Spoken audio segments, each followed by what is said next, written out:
Today I will share with you some life-changing philosophy. Before we start, make sure to like the video and subscribe. Also, comment where are you watching from and at what time you are watching. Have a nice sleep. In this era of constant noise, it's easy to feel overwhelmed. Every moment is bombarded with sounds and visuals, phones buzzing, screens flashing, the world demanding our attention. This relentless stimulation can make us feel like we're losing ourselves in a sea of endless chatter and digital noise.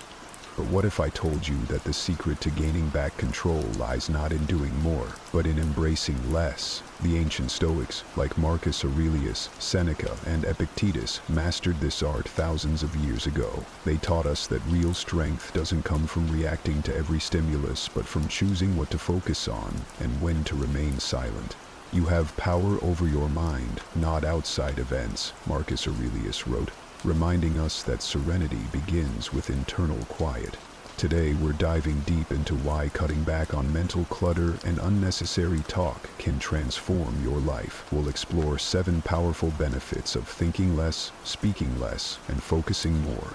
These are not just life hacks, but profound changes that can lead to greater tranquility, deeper wisdom, and lasting success. And remember, if you appreciate what we're doing here, a simple free favor I'll ask is for you to hit that subscribe button. Don't skip any part of this video. Stick with me, and let's uncover how embracing the Stoic way can help you reclaim your peace of mind and power over your life. Benefit 1. Reduce stress and anxiety. Ever felt like your brain is just a whirlwind of worries and what-ifs? It's exhausting, right? But here's a thought from the Stoic playbook. Maybe the key to less stress isn't more thinking, it's less. The Stoics, like Epictetus, taught us that it's not the events themselves that disturb us, but our interpretation of these events. By focusing less on the noise and more on what we can control, we start to experience a real shift in our stress levels. When we actively decide to cut down on our mental clutter, something amazing happens. Our mind gets a break. Think about it. If your mind was a browser with dozens of tabs open, each one representing a worry or a thought, wouldn't closing some of them help it run better? That's essentially what we're doing when we choose to think less about things we can't control. We're closing the tabs. We're choosing not to engage with every fleeting thought that comes our way. And speaking of thinking less, it's about quality over. It's not about suppressing thoughts, but guiding them. It's like gardening. You keep the plants you want and pull out the weeds. If a thought doesn't serve you or is out of your control, why let it take up space? When we simplify our thought processes and focus only on actionable and positive thoughts, the weight on our shoulders lightens. This approach is rooted deeply in Stoicism, which emphasizes resilience and emotional control through rational thinking. By practicing these principles, you can train your mind to remain calm and collected in situations where you normally feel stressed or anxious. It's about responding to life's challenges with a level head and a clear mind, not with panic or despair. This doesn't just reduce stress, it transforms how we perceive challenges, turning them from insurmountable mountains into manageable hurdles. Benefit 2. Increase calmness and serenity. It's fascinating when you think about it. The moments when we're truly at peace are often the ones that are the quietest. This is something the Stoics understood deeply. They championed the idea that serenity comes from within, not from the chaos of the outside world. When we choose to engage less with the turmoil around us and focus more on our inner calm, the world doesn't seem as loud or as frantic. Calmness and serenity aren't just pleasant states of mind, they're powerful tools. By speaking less and listening more, we create space for peace to grow.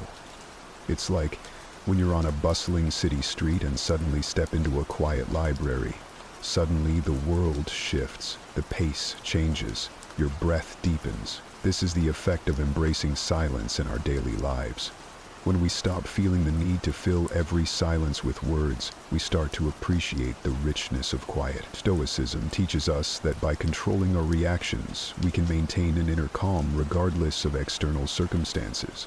Imagine being in a stressful situation. Say, a work deadline looms and the pressure mounts. Instead of getting caught up in a frenzy of stress and last-minute hustle, you take a step back. You breathe. You prioritize your tasks. You focus on one thing at a time. This is the Stoic method in action. Clearing the mind, simplifying the task, and approaching it with a calm focus. The benefits of this approach are immense. Not only does it allow us to handle stress more effectively, but it also enhances our overall well-being. When we're calm, we're better thinkers, listeners, and problem solvers.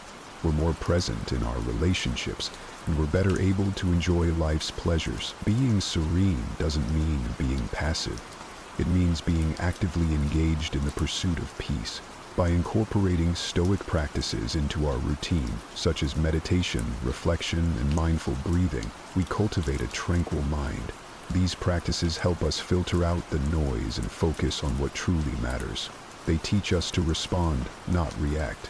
The more we practice, the more natural it becomes to remain undisturbed by the chaos of everyday life, and the deeper our well of serenity grows. On the matter of well of serenity, this doesn't just benefit us individually, it radiates outward, influencing our environment and the people around us in positive ways. Benefit 3. Enhance focus and productivity. Have you ever noticed how much more you get done when you're truly dialed into what you're doing? That sharp, crystal clear focus that makes you feel like you can accomplish anything is not just a random occurrence. It's a state of mind that you can cultivate deliberately, especially if you take a leaf out of the Stoic playbook.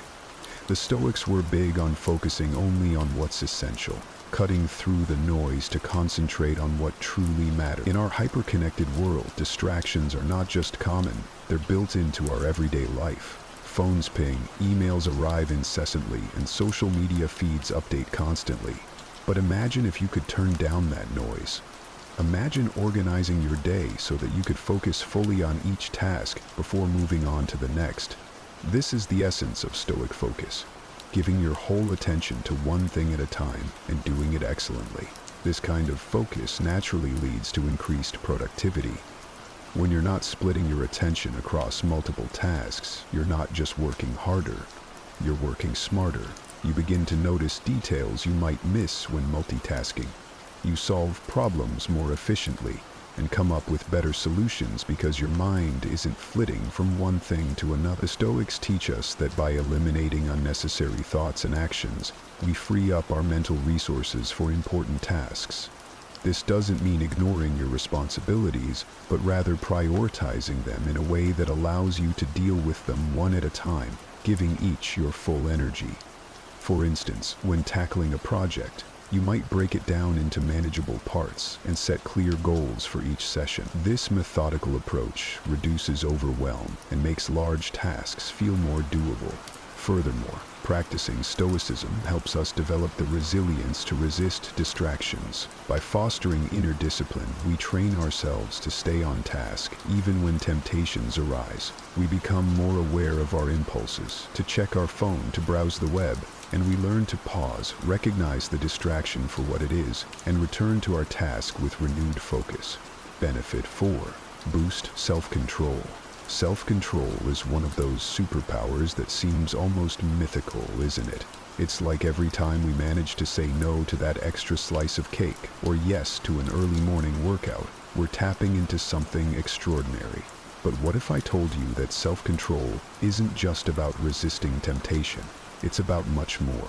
According to Stoic philosophy, it's about governing our reactions to the world around us in a way that aligns with our deepest values. Now, the Stoics were masters of self-discipline.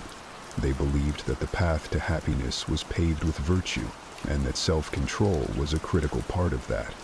For them, it wasn't about denying themselves the joys of life, but choosing not to be dominated by passions that could lead to irrational decisions and ultimately unhappiness. This is why they practiced moderation in all things, from their emotions to their actions.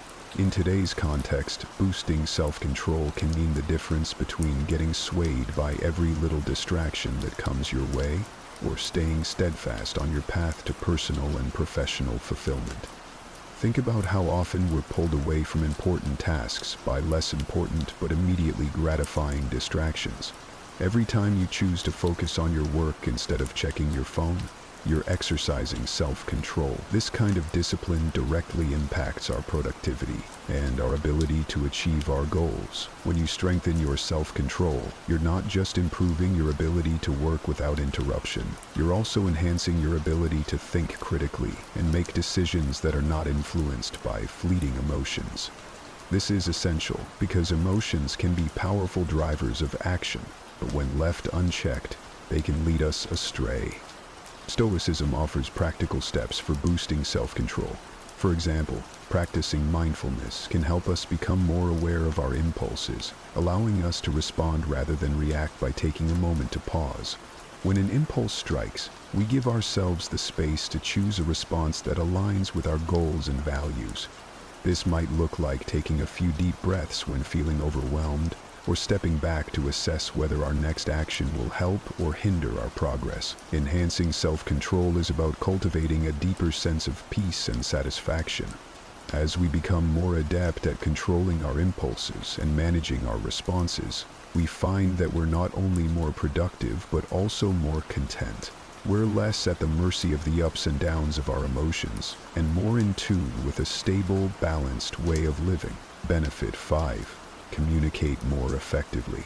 Communication is like the glue that holds our social fabric together, isn't it? Whether it's chatting with a friend, discussing a project at work, or even negotiating a deal, how we express ourselves plays a pivotal role in the outcome. Now, Stoicism might not be the first thing that comes to mind when you think about communication skills, but it's incredibly relevant. The Stoics were big on the idea that it's not just what you say, but how you say it that matters. They believed in the power of being measured and thoughtful with words, which is essential for clear and impactful communication. So, how does embracing a Stoic approach help us communicate more effectively?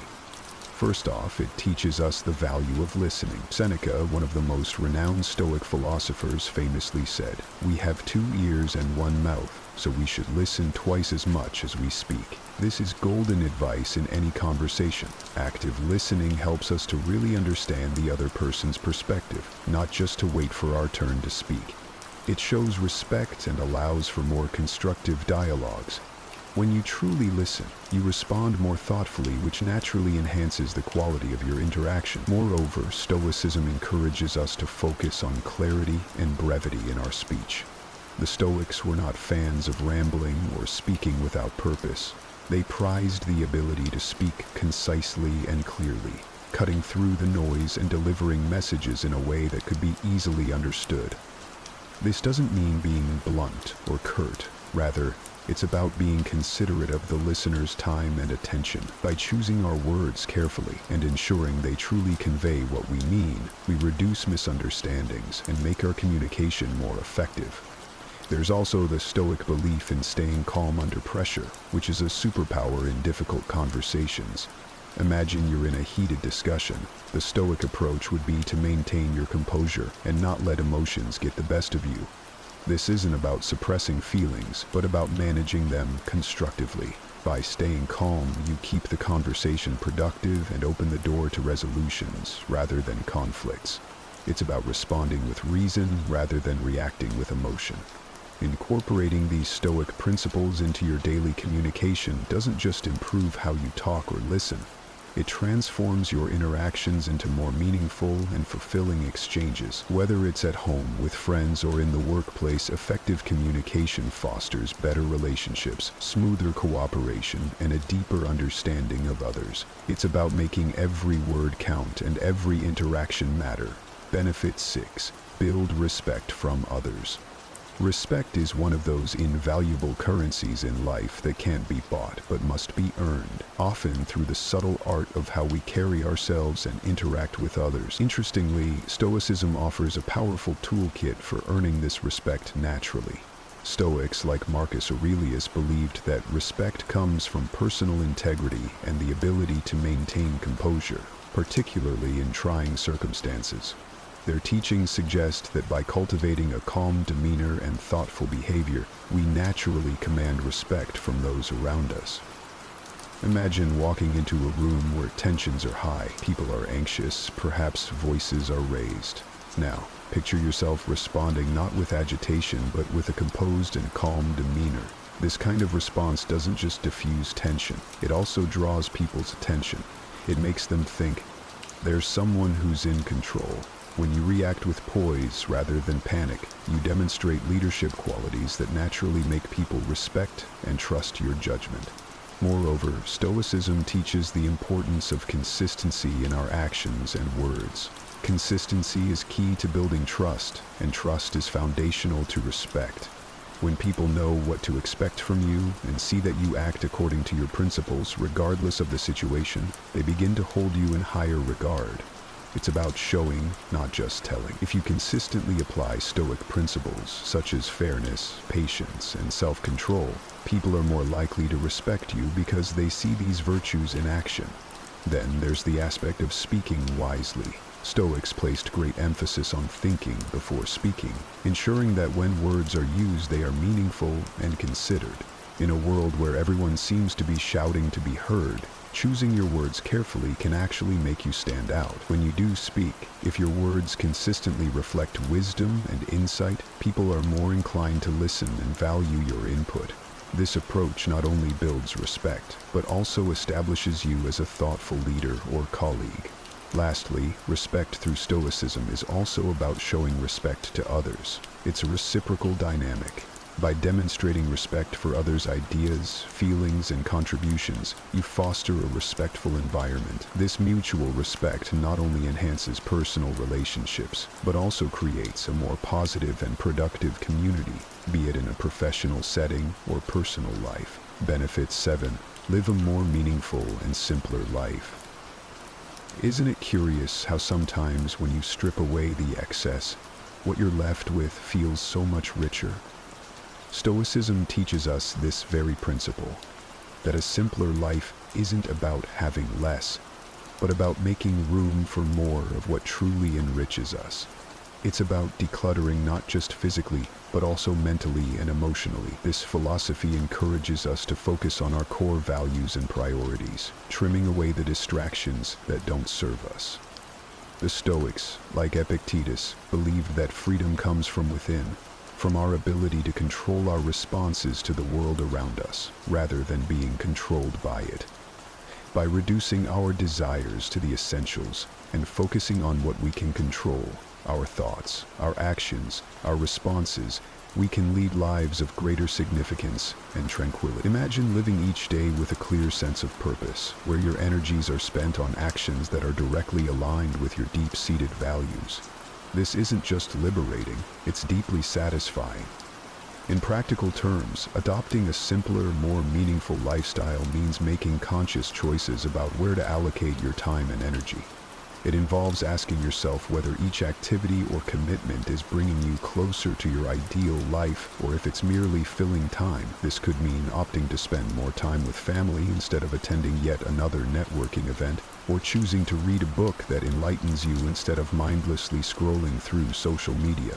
Moreover, living simply helps us cultivate gratitude for what we have. Stoicism doesn't teach us to forsake joy or pleasure. Rather, it teaches us to find joy in the pleasure that simplicity brings.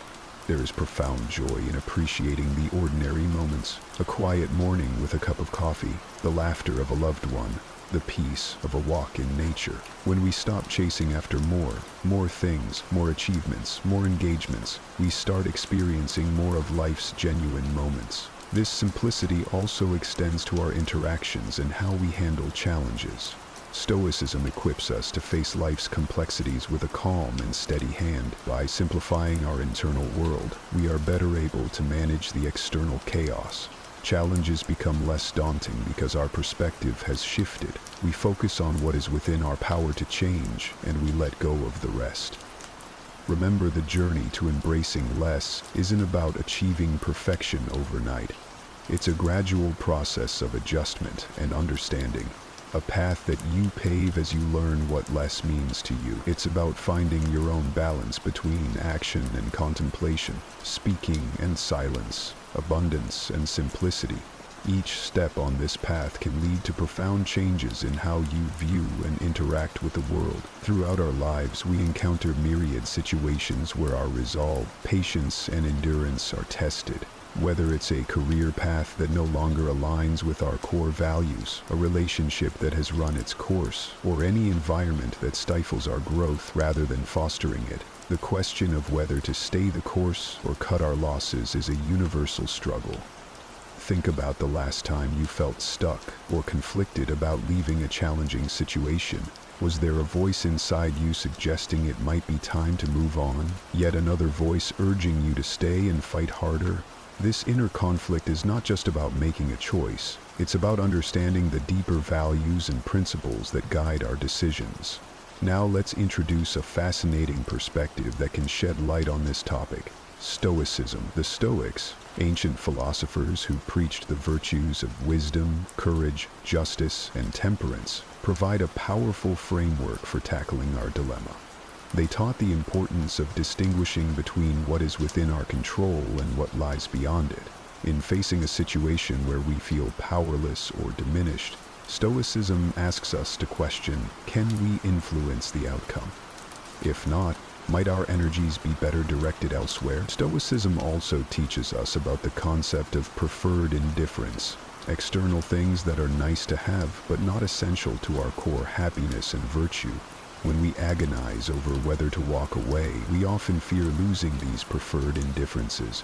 But by anchoring ourselves in Stoic wisdom, we can view our situation with greater clarity and equanimity, focusing on our inner character and what truly matters. In today's conversation, we will delve deep into these themes, exploring how Stoic principles can help us navigate the challenging decision of when to walk away. We'll discuss how to recognize when perseverance turns into self-sabotage, how to differentiate between meaningful struggle and needless suffering, and how to embrace the liberating act of letting go when it serves our greater good. Join me on this journey of self-discovery and empowerment, where we learn to listen to our inner wisdom, align with our deepest values, and make the courageous choices that shape our destiny. If this journey of introspection and courage speaks to you, I invite you to subscribe to our channel and stay with us throughout the entire video. Every moment is crafted to inspire and empower you, and I promise you won't want to miss a single part of this transformative exploration. So grab a cup of tea, settle in, and let's start this meaningful conversation together. When we talk about walking away, what images or scenarios come to your mind? Is it quitting a job that drains your spirit day after day? Is it ending a relationship that's lost its warmth and become a source of constant pain? Or perhaps it's stepping back from a long-cherished dream that, despite your best efforts, remains frustratingly out of reach. The decision to walk away can manifest in countless aspects of our lives, each with its unique challenges and implications. Yet at the heart of these decisions is a common thread: the recognition that something fundamental is misaligned with our well-being and potential for growth. But why is making this decision so fraught with difficulty and hesitation?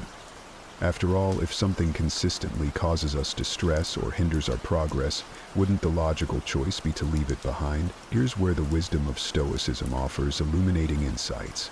The Stoics remind us that human beings are creatures of habit and attachment. We cling to the familiar, even when it's harmful, because it provides a sense of security and predictability. We're wired to resist change, fearing the uncertainty and loss that it might bring. Moreover, Stoicism teaches us about the value of endurance and resilience. These virtues are indeed commendable and often necessary for achieving great things. However, they can also tether us to situations that no longer serve us if we fail to apply them wisely. The Stoic principle of the dichotomy of control urges us to discern between what we can change and what we must accept. Sometimes, the bravest and most prudent action is to recognize when our efforts cannot alter the nature of an unhealthy job, a toxic relationship, or an unattainable goal. It's in these moments that walking away isn't an admission of defeat, but a testament to our understanding and courage. Yet defining the issue of when to walk away is not about prescribing a one-size-fits-all answer. It's about encouraging a deep personal inquiry into our lives. It's about asking ourselves, are we holding on to something because it truly enriches us, Or are we driven by fear, inertia, or misplaced loyalty? Are we sacrificing our peace and potential for the sake of an illusory security or a misguided sense of duty? Stoicism teaches us to focus on living in harmony with nature, which includes our own nature, understanding our emotions and responding to life's challenges with virtue and reason. But how does this relate to knowing when to walk away? At its core, Stoicism helps us differentiate between what we can control and what we cannot. It encourages us to invest our energy wisely, focusing on our actions, attitudes, and responses rather than external outcomes beyond our control. Consider a situation where you're faced with persistent unhappiness or frustration. Perhaps it's a job that conflicts with your values or a relationship that's become toxic. Stoicism would urge you to ask, can I change this situation? Do I have power over these external circumstances? If the answer is no, the philosophy would then guide you toward accepting what you cannot change and contemplating whether staying in the situation aligns with living a virtuous and contented life. Now let's weave in another Stoic concept, the idea of amor fati, or love of fate. This principle encourages us to embrace whatever life throws at us, finding the opportunity for growth and learning in every situation. However, loving our fate doesn't mean resigning ourselves to endure unnecessary suffering or clinging to situations that diminish our well-being. Instead, it's about recognizing when our struggles serve a purpose and when they merely hold us back from realizing our potential. Through a Stoic lens, walking away is not about escaping challenges or shirking responsibility. It's about making a reasoned choice to direct our lives toward what is truly good for us, which sometimes means letting go of what we cannot change to focus on what we can. It's a testament to our ability to act with wisdom and courage, honoring our nature by seeking environments and relationships that allow us to flourish. As we further explore these theoretical perspectives, we'll delve into specific Stoic teachings and how they can inform our decisions at life's crossroads. We'll discuss how embracing Stoic virtues, wisdom, justice, courage, and moderation can empower us to make choices that resonate with our deepest values and aspirations. Have you ever heard the saying, experience is the best teacher? Well, it's true. Learning from real-life situations can profoundly impact our understanding and decision-making. When we muster the courage to walk away from situations that no longer serve us, we're not just turning our backs on something, we're stepping forward into new possibilities. But what exactly are these benefits? How does walking away open up avenues for personal growth and happiness? And how does Stoicism, with its deep roots in wisdom and virtue, help us appreciate these benefits even more? Firstly, walking away can lead to a profound sense of liberation. Imagine the weight lifting off your shoulders when you finally release a burden you've been carrying, perhaps a toxic relationship, a stifling job, or an unattainable goal.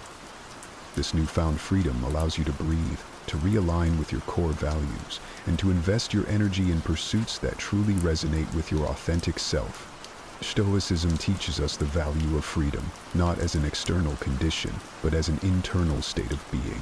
By choosing to walk away, we exercise our freedom to choose our path, embodying the Stoic ideal of living in accordance with nature, our own true nature. Moreover, walking away can catalyze personal growth and self-discovery. It's often in the aftermath of a difficult departure that we learn the most about ourselves, our resilience, our values, our desires. These insights are invaluable, shaping our character and guiding our future choices. Stoicism encourages us to view every experience as an opportunity for learning and growth. Thus, when we walk away from a negative situation, we're not just escaping negativity. We're embracing the chance to develop virtues like wisdom, courage, and temperance, which are central to a well-lived life. Another significant benefit is the opportunity to cultivate healthier relationships and environments. By leaving a toxic situation, we create space for more positive and nourishing connections to enter our lives. Whether it's finding colleagues who support and inspire us, friends who uplift and understand us, or partners who respect and cherish us, Walking away sets the stage for more fulfilling interaction. In Stoicism, the concept of oikeiosis refers to the natural inclination to connect with and care for others, suggesting that fostering healthy relationships is essential to our well-being and moral development. Lastly, walking away can reaffirm our agency and self-respect. Making the decision to leave, especially in difficult circumstances, is a powerful assertion of our worth and autonomy. It's a declaration that we value ourselves enough to walk away from anything that diminishes us. Stoicism teaches us to find our self-worth not in external accolades or possessions, but in our capacity to live virtuously. By choosing to walk away from situations that conflict with our values, we honor our intrinsic dignity and cultivate a sense of inner peace and self-assurance. As we explore these benefits, I encourage you to consider them in the context of your own life. Reflect on the times you've had the courage to walk away and how those choices have shaped your path. And if you're currently facing a crossroads, contemplate how these insights might inform your decision. Remember, walking away isn't just about what you leave behind. It's about the journey ahead and the growth, freedom, and fulfillment that await when you choose the path that's right for you. Deciding to walk away is rarely straightforward. It's a path fraught with challenges and complexities, each demanding our courage, reflection, and discernment. But what exactly makes this decision so daunting? And how can Stoic philosophy help us navigate these turbulent waters with greater clarity and resilience? One of the foremost challenges is the emotional turmoil associated with walking away. Whether it's guilt, fear, regret, or sadness, a whirlwind of emotions can cloud our judgment and hinder our ability to make a decision aligned with our best interests. Stoicism, however, offers a valuable perspective. It teaches us to observe our emotions without being overwhelmed by them. By acknowledging our feelings and understanding their transient nature, we can make reasoned choices rather than reactive ones. The Stoics emphasize the importance of apatheia, a state of inner tranquility achieved by managing our passions and maintaining a rational perspective. This doesn't mean becoming emotionless, but rather developing the emotional resilience to face difficult decisions with composure and clarity. Another significant challenge is the fear of the unknown. Walking away often means stepping out of our comfort zone and into uncertain territory. What lies ahead? Will we regret our decision? Such questions can be paralyzing. Yet Stoicism encourages us to embrace uncertainty as an inherent part of life. It teaches us to focus on the present, doing our best with what's within our control and accepting what's beyond it. By cultivating a sense of detachment from outcomes, what the Stoics call ataraxia, or undisturbedness, we can overcome the fear of the unknown and move forward with confidence in our ability to adapt and thrive, regardless of circumstances. Moreover, societal expectations and pressures can make it difficult to walk away. We may worry about judgment from others, disappointing those we care about, or defying cultural norms. Here, Stoicism reminds us of the importance of living according to our own values and judgments, rather than being swayed by external opinions. The Stoic principle of autonomy asserts our right to govern ourselves, making decisions based on our reasoned understanding of what's good and right. By honoring our inner compass and standing firm in our convictions, we can navigate societal pressures with integrity and authenticity. Lastly, there's the challenge of letting go of what we've invested, our time, energy, emotions, or resources. This is where the Stoic concept of impermanence can guide us. Recognizing that everything is subject to change and loss helps us loosen our grip on the status quo and make peace with the necessity of moving on. It encourages us to find fulfillment not in external circumstances, but in our capacity to live virtuously, irrespective of our situation. As we consider these challenges and considerations, let's reflect on how Stoicism not only illuminates the obstacles we face, but also empowers us to confront them with wisdom, courage, and equanimity. Remember, the decision to walk away is a deeply personal and often difficult one, but by anchoring ourselves in Stoic principles, we can approach it with greater clarity, strength, and a sense of peace, knowing that it's a step toward honoring our true selves and cultivating a life of genuine flourishing.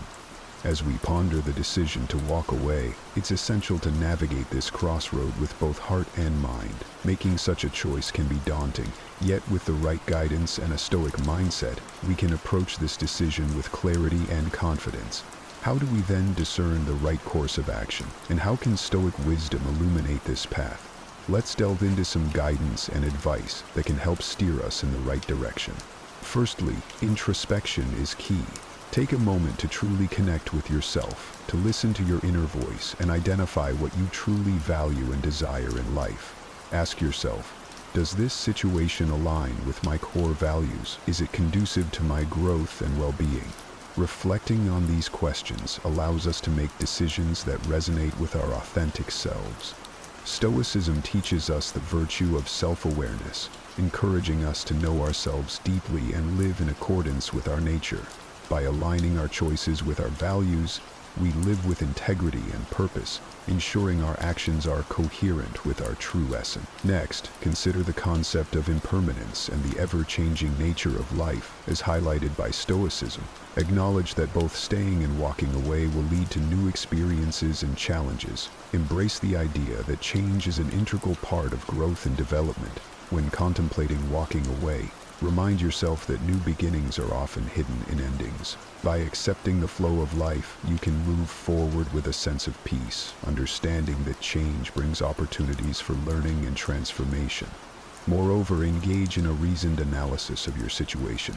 Stoicism doesn't advocate for rash or emotion-driven decisions. Instead, it encourages us to use our faculty of reason to evaluate our circumstances logically. Consider the pros and cons, the potential outcomes, and the impacts of your decision. Seek advice from trusted individuals who can offer different perspectives, but remember, the final choice is yours. As Stoics, we are reminded of the importance of using our judgment and reason to navigate life's challenges, ensuring our decisions are well considered and rational. Another piece of Stoic advice is to prepare mentally for the consequences of your decision. Visualize the scenarios that might unfold from both staying and walking away. Practice negative visualization, a Stoic exercise where you contemplate the worst-case scenarios to reduce anxiety about the future and build resilience. By mentally preparing for various outcomes, you can fortify yourself against fear and uncertainty, embracing whatever the future holds with strength and equanimity. Lastly, commit to your decision with courage and conviction. Once you've deliberated and chosen a course of action, move forward with determination. Stoicism teaches us the value of courage, not just in facing adversity, but also in making tough decisions that align with our well-being and principles. Remember, it's normal to feel apprehensive about stepping into the unknown, but embracing this uncertainty with courage can lead to profound personal growth and fulfillment. As we draw this discussion to a close, it's important to pause and reflect on the journey we've embarked upon together. The decision to walk away, laden with complexity and emotion, is a profound testament to our human experience. It's a decision that calls for wisdom, courage, and deep self-awareness. And while the path may be fraught with uncertainty and challenges, it's also strewn with opportunities for growth, liberation, and self-discovery. In the light of Stoicism, we are reminded that our power lies in our ability to choose our responses to the external world, to align our actions with our core values, and to pursue a life marked by virtue and meaning. Stoicism doesn't just offer philosophical musings. It provides practical tools and a robust framework to live a fulfilled and resilient life. It teaches us that while we cannot control external events, we have the utmost control over our judgments, intentions. As you stand at the crossroads, considering whether to stay or to walk away, remember the Stoic virtues: wisdom, to discern the best path; courage, to follow through on your decision; justice, to consider the impact on yourself and others; temperance, to maintain balance and self-control amidst change. Embrace the Stoic practice of reflection, envisioning the kind of life you wish to lead and the person you aspire to be. Let these insights illuminate your path, whether it leads you to stay and persevere or to step into the unknown with faith in your heart and clarity in your mind. Remember, walking away is not an end, but a beginning, a chance to realign with your authentic self, to cultivate new relationships and experiences, and to grow in ways you never thought possible. As Marcus Aurelius, a Stoic emperor and philosopher, once said, "The best revenge is to be unlike him who performed the injury." If you have been wronged, or if a situation no longer serves your highest good, choose to respond not with bitterness or regret, but with strength, dignity, and a forward-looking gaze. In conclusion, whether you choose to walk away or to stay, do so with deliberation and purpose. Let your decision reflect your deepest values and aspirations, and as you move forward, carry with you the lessons of Stoicism. That peace comes from within, that we are the architects of our reality, and that every choice we make is an opportunity to cultivate virtue, resilience, and joy. In a world that never sleeps, where every moment is documented and shared, there's a profound power hidden in silence and obscurity. It might seem counterintuitive, but sometimes the best way to truly connect with ourselves and forge a path forward is by stepping back from the limelight. This isn't just about taking a break. It's about strategically withdrawing from the noise to build something extraordinary in the shadows. Stoicism, an ancient philosophy that has surged back into relevance, teaches us the value of internal focus and resilience. By embracing periods of silence, we align more closely with our goals, shield ourselves from the distractions of external approval, and prepare ourselves for a transformation that's deeply rooted and genuinely impactful. Today, we're going to explore how disappearing isn't just for magicians or the introverted. It's a deliberate, powerful strategy that can lead to incredible personal growth and clarity. Whether you're looking to reinvent yourself, focus on a new goal, or simply find peace in a turbulent world, the lessons we delve into today will show you how turning down the volume of the world helps us to amplify our inner voice. Join me as we unpack the art of vanishing, not from the world, but into ourselves, and how this Stoic practice can lead to a life of contentment and achievement far beyond what the eye can see. If you appreciate this deep dive into transforming your life with Stoic wisdom, a simple favor I ask is to hit the subscribe button. And please, don't skip any part of the video to ensure you get the full breadth of insights we're going to explore together. Let's get started. First off, let's talk about silence. Silence is not just golden, it's transformative. Embracing quietude is more than merely refraining from speech. It's about choosing what to share and with whom, very carefully. In our everyday interactions, it's incredibly easy to fall into the trap of oversharing. From the mundane details of our daily routines to our loftiest aspirations. However, when we broadcast every aspect of our lives, we open ourselves up to external influences that can cloud our judgment and sway our direction. By keeping certain details to ourselves, we maintain control over our narrative and protect our mental space from noise and clutter. This approach is deeply rooted in Stoic philosophy, which values the power of self-mastery and control. Stoics believe that true freedom comes from within, and that managing our perceptions and reactions can lead to profound peace and effectiveness. So, when you choose to hold back from sharing every detail of your life, you're not just avoiding gossip or the potential misinterpretation of your words. You're also making a strategic decision to keep your focus sharp and your intentions pure. This selective sharing helps to fortify your goals against the fluctuations of public opinion and keeps you anchored to your true purpose. It's about crafting a life that aligns with your deepest values, not one that's continuously reshaped by every passing comment or criticism. The Stoics teach us that true strength and freedom come from within. This means valuing our own opinions and judgments above those of others, not out of arrogance, but as a form of self-respect and self-sufficiency. It's about assessing ourselves through our internal lens and criteria, not through the fluctuating and often unreliable external feedback loop. Why is this important? When we depend too heavily on the approval or disapproval of others, we become like leaves in the wind, unstable and reactive to every gust. By anchoring our self-worth in our own reasoned judgments, we cultivate a stable core. This stability is what allows us to navigate life's challenges with equanimity and focus. We begin to act not out of a desire to please or conform, but from a deep, consistent place of personal integrity and understanding. This doesn't mean we disregard the feelings or opinions of others.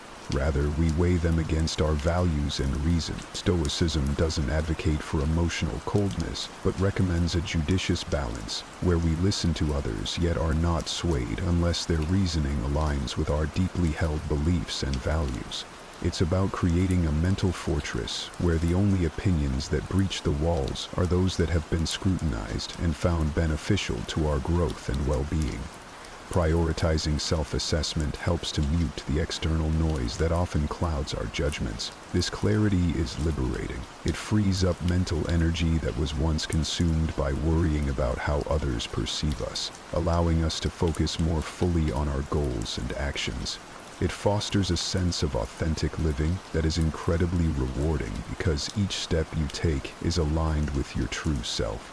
In a world where sharing every detail of our lives has become the norm, there is tremendous power in secrecy, especially when you're embarking on significant personal or professional projects. The Stoic philosophy advocates for action over proclamation, teaching us that true merit lies in what we accomplish, not in what we promise. Keeping your plans close to your chest is not about fostering a mysterious persona.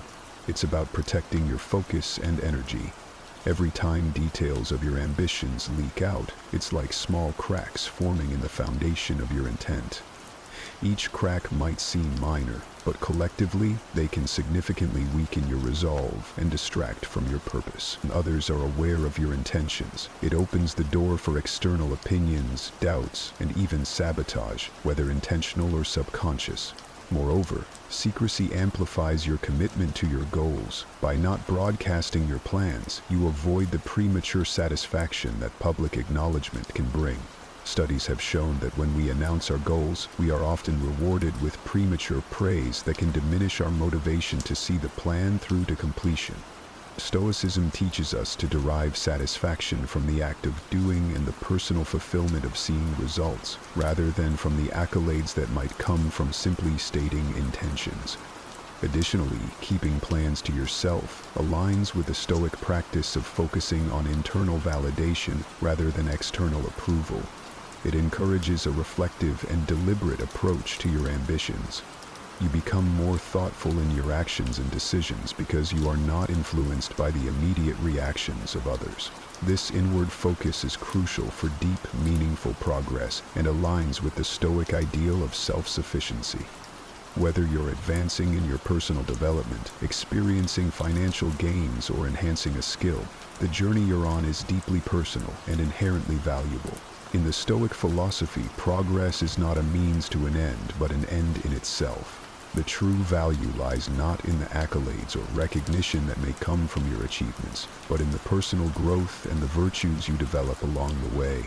Revealing your progress can inadvertently open the floodgates to external influences that might skew your perception or dilute your focus. For instance, sharing your achievements can sometimes lead to envy or unwanted attention from others. While some may offer genuine praise, others might project their insecurities or competitiveness, which can create an environment filled with negative energy and potential distractions.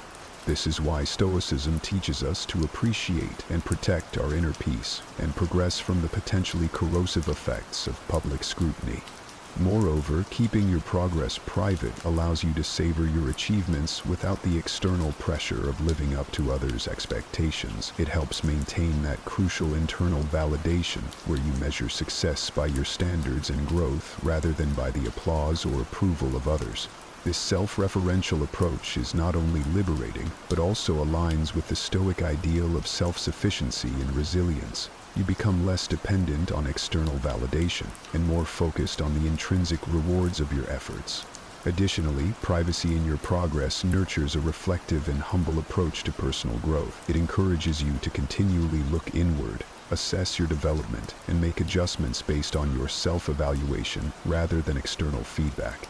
This introspection is a vital component of Stoic practice, fostering a deeper connection with your core self and ensuring that your advancements are both meaningful and aligned with your ultimate life goals. Inevitably, along your journey, you'll encounter setbacks and challenges.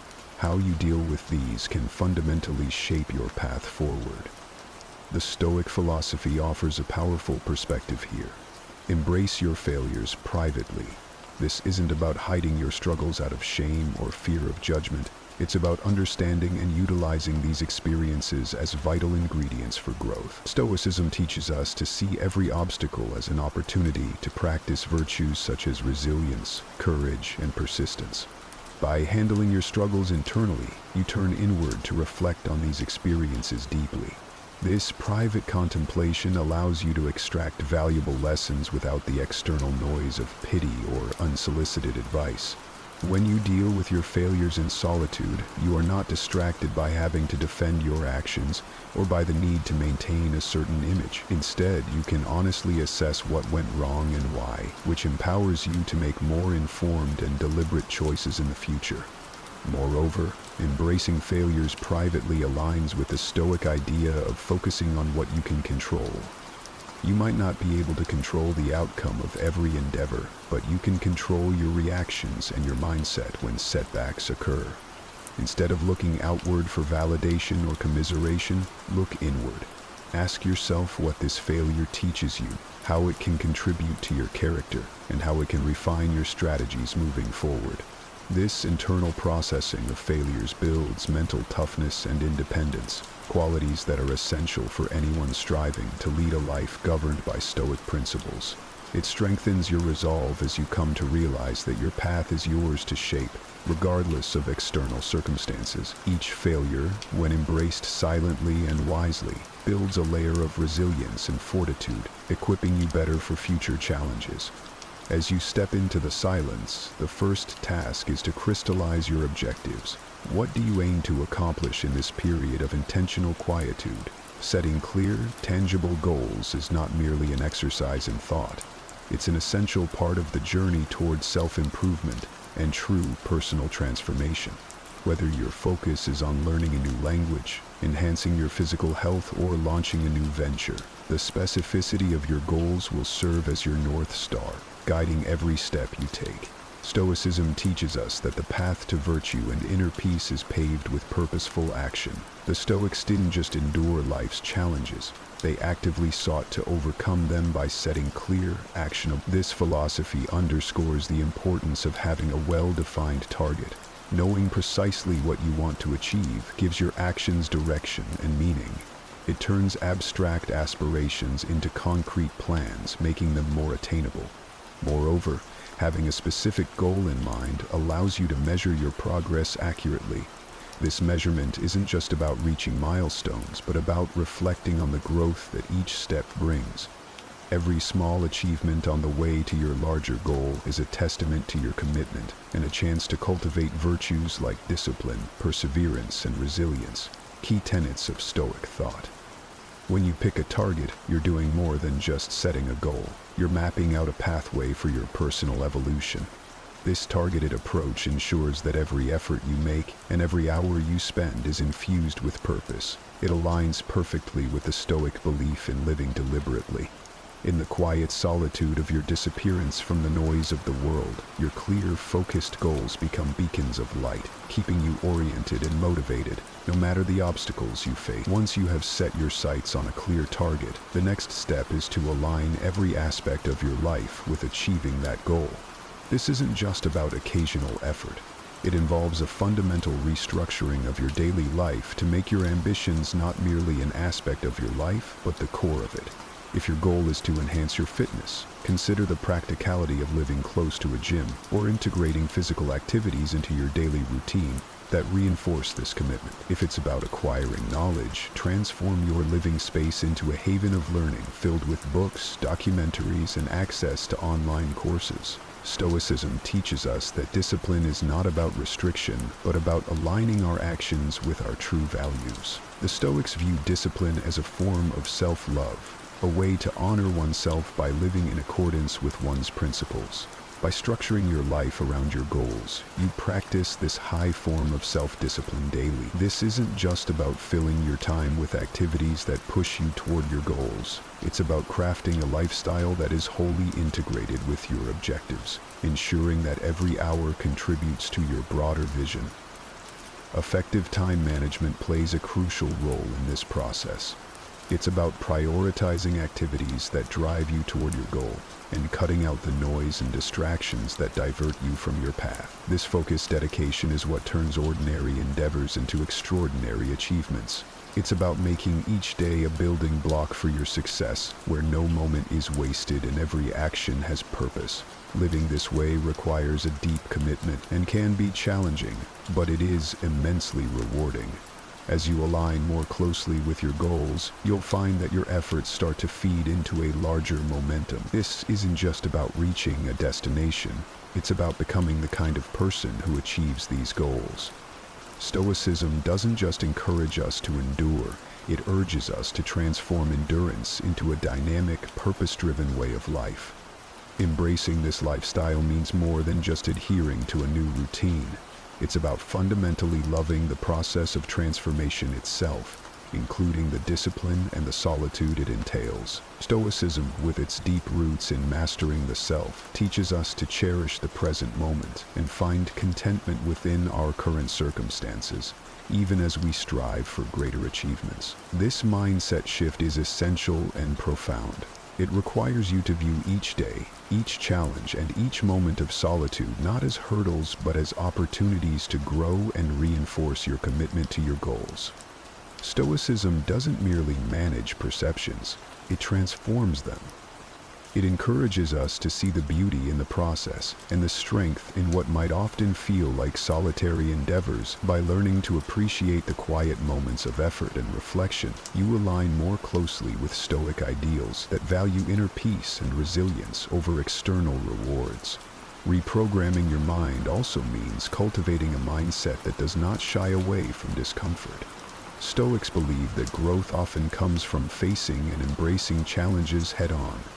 In this transformative phase, you learn to derive joy from what might previously have been considered arduous tasks. This reprogramming turns discipline into a source of happiness, because you know that each disciplined action takes you one step closer to your goal. Moreover, this new mindset encourages you to live intentionally, focusing on what truly matters and discarding what does not align with your goals. It's about making peace with the fact that while the future holds promise, the present holds the keys to that future.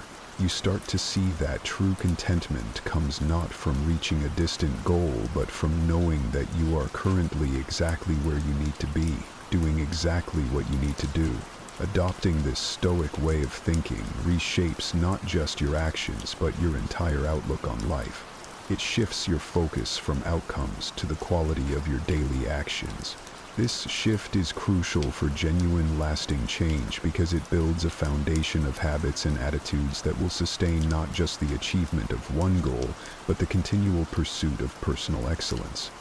Initially, the idea of disappearing was about retreating from the public eye to focus on self-improvement, away from the distractions and pressures of external expectations. However, as you progress and evolve, you might discover that the need to step back into the spotlight isn't as compelling as you anticipated.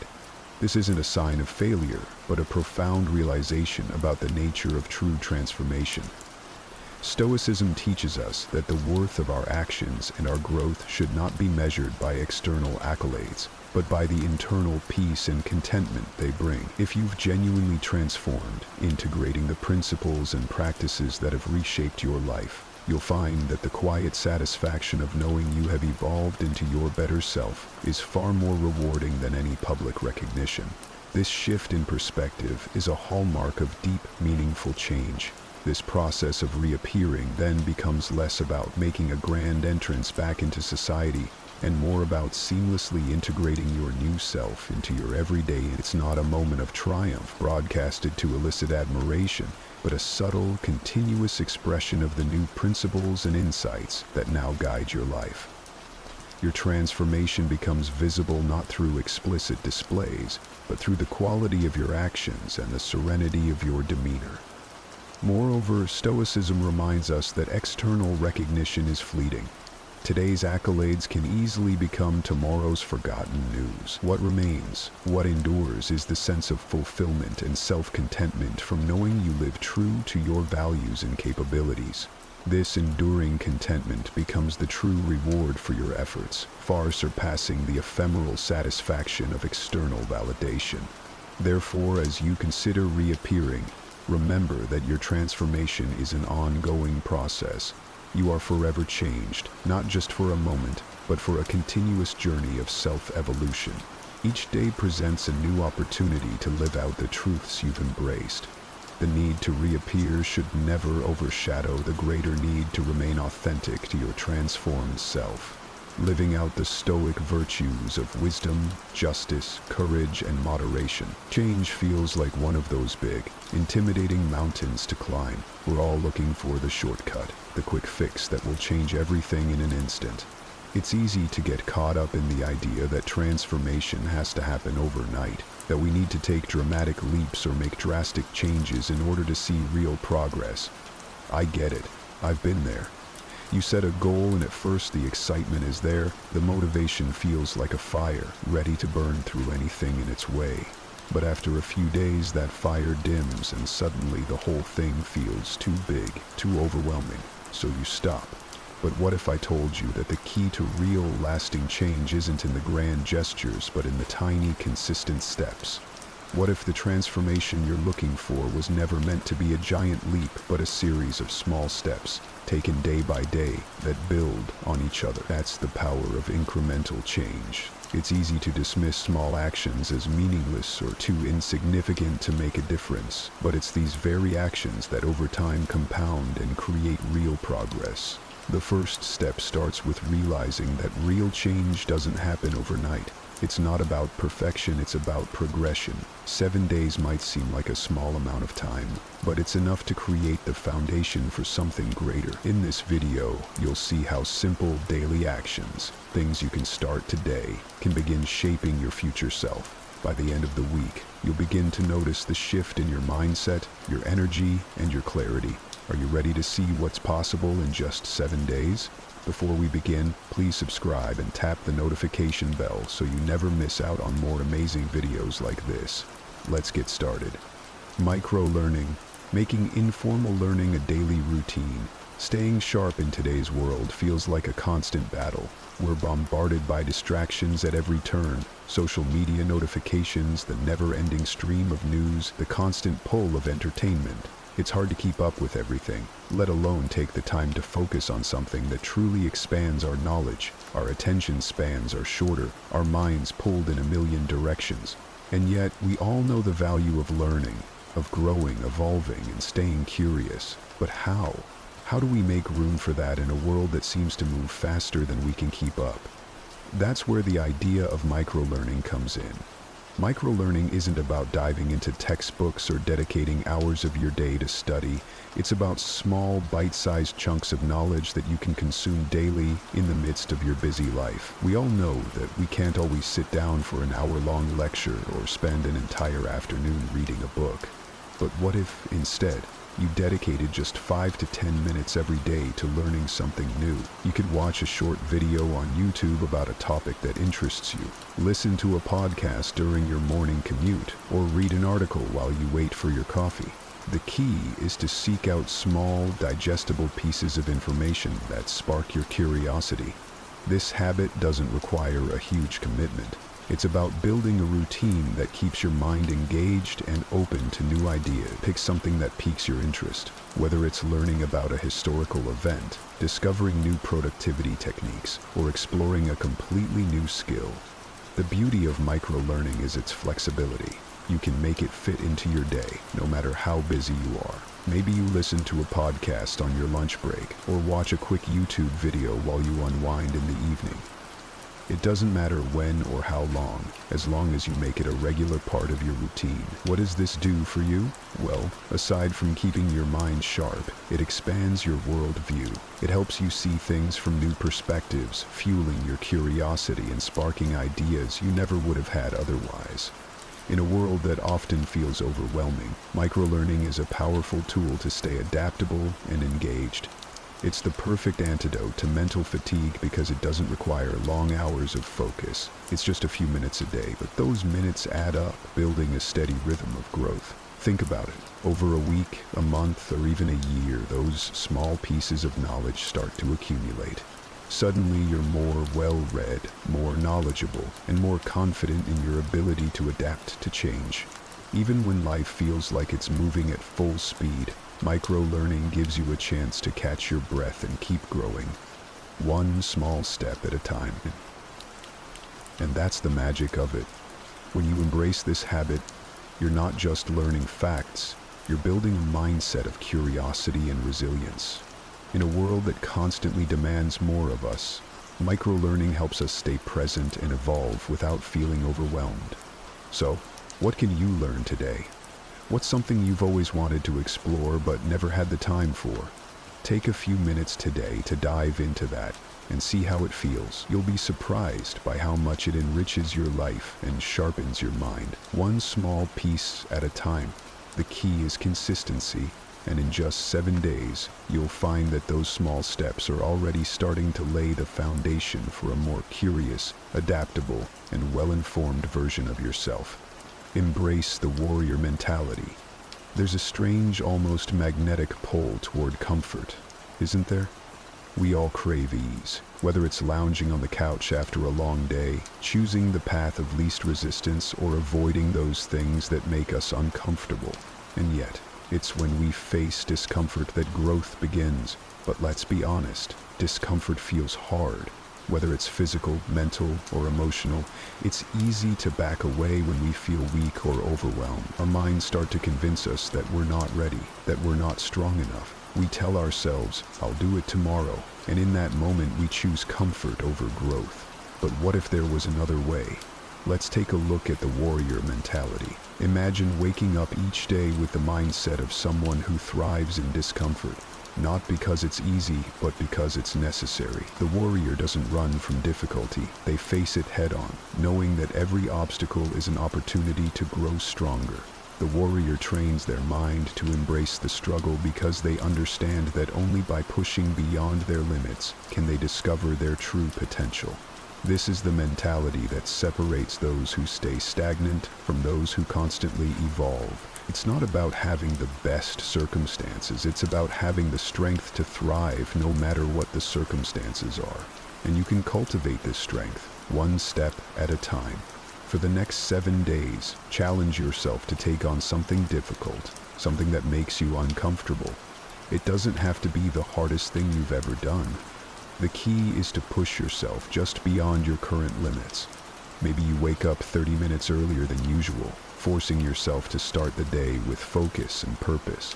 Perhaps it's committing to a workout that pushes your physical boundaries, or tackling a difficult conversation you've been avoiding. It could even be choosing to sit with your emotions, facing them head-on instead of numbing or running from them. Whatever it is, make it deliberate. Make it a small, actionable step toward embracing discomfort every single day. This practice isn't about being reckless or forcing yourself to endure unnecessary pain. It's about understanding that true growth lies in that space just beyond your comfort zone.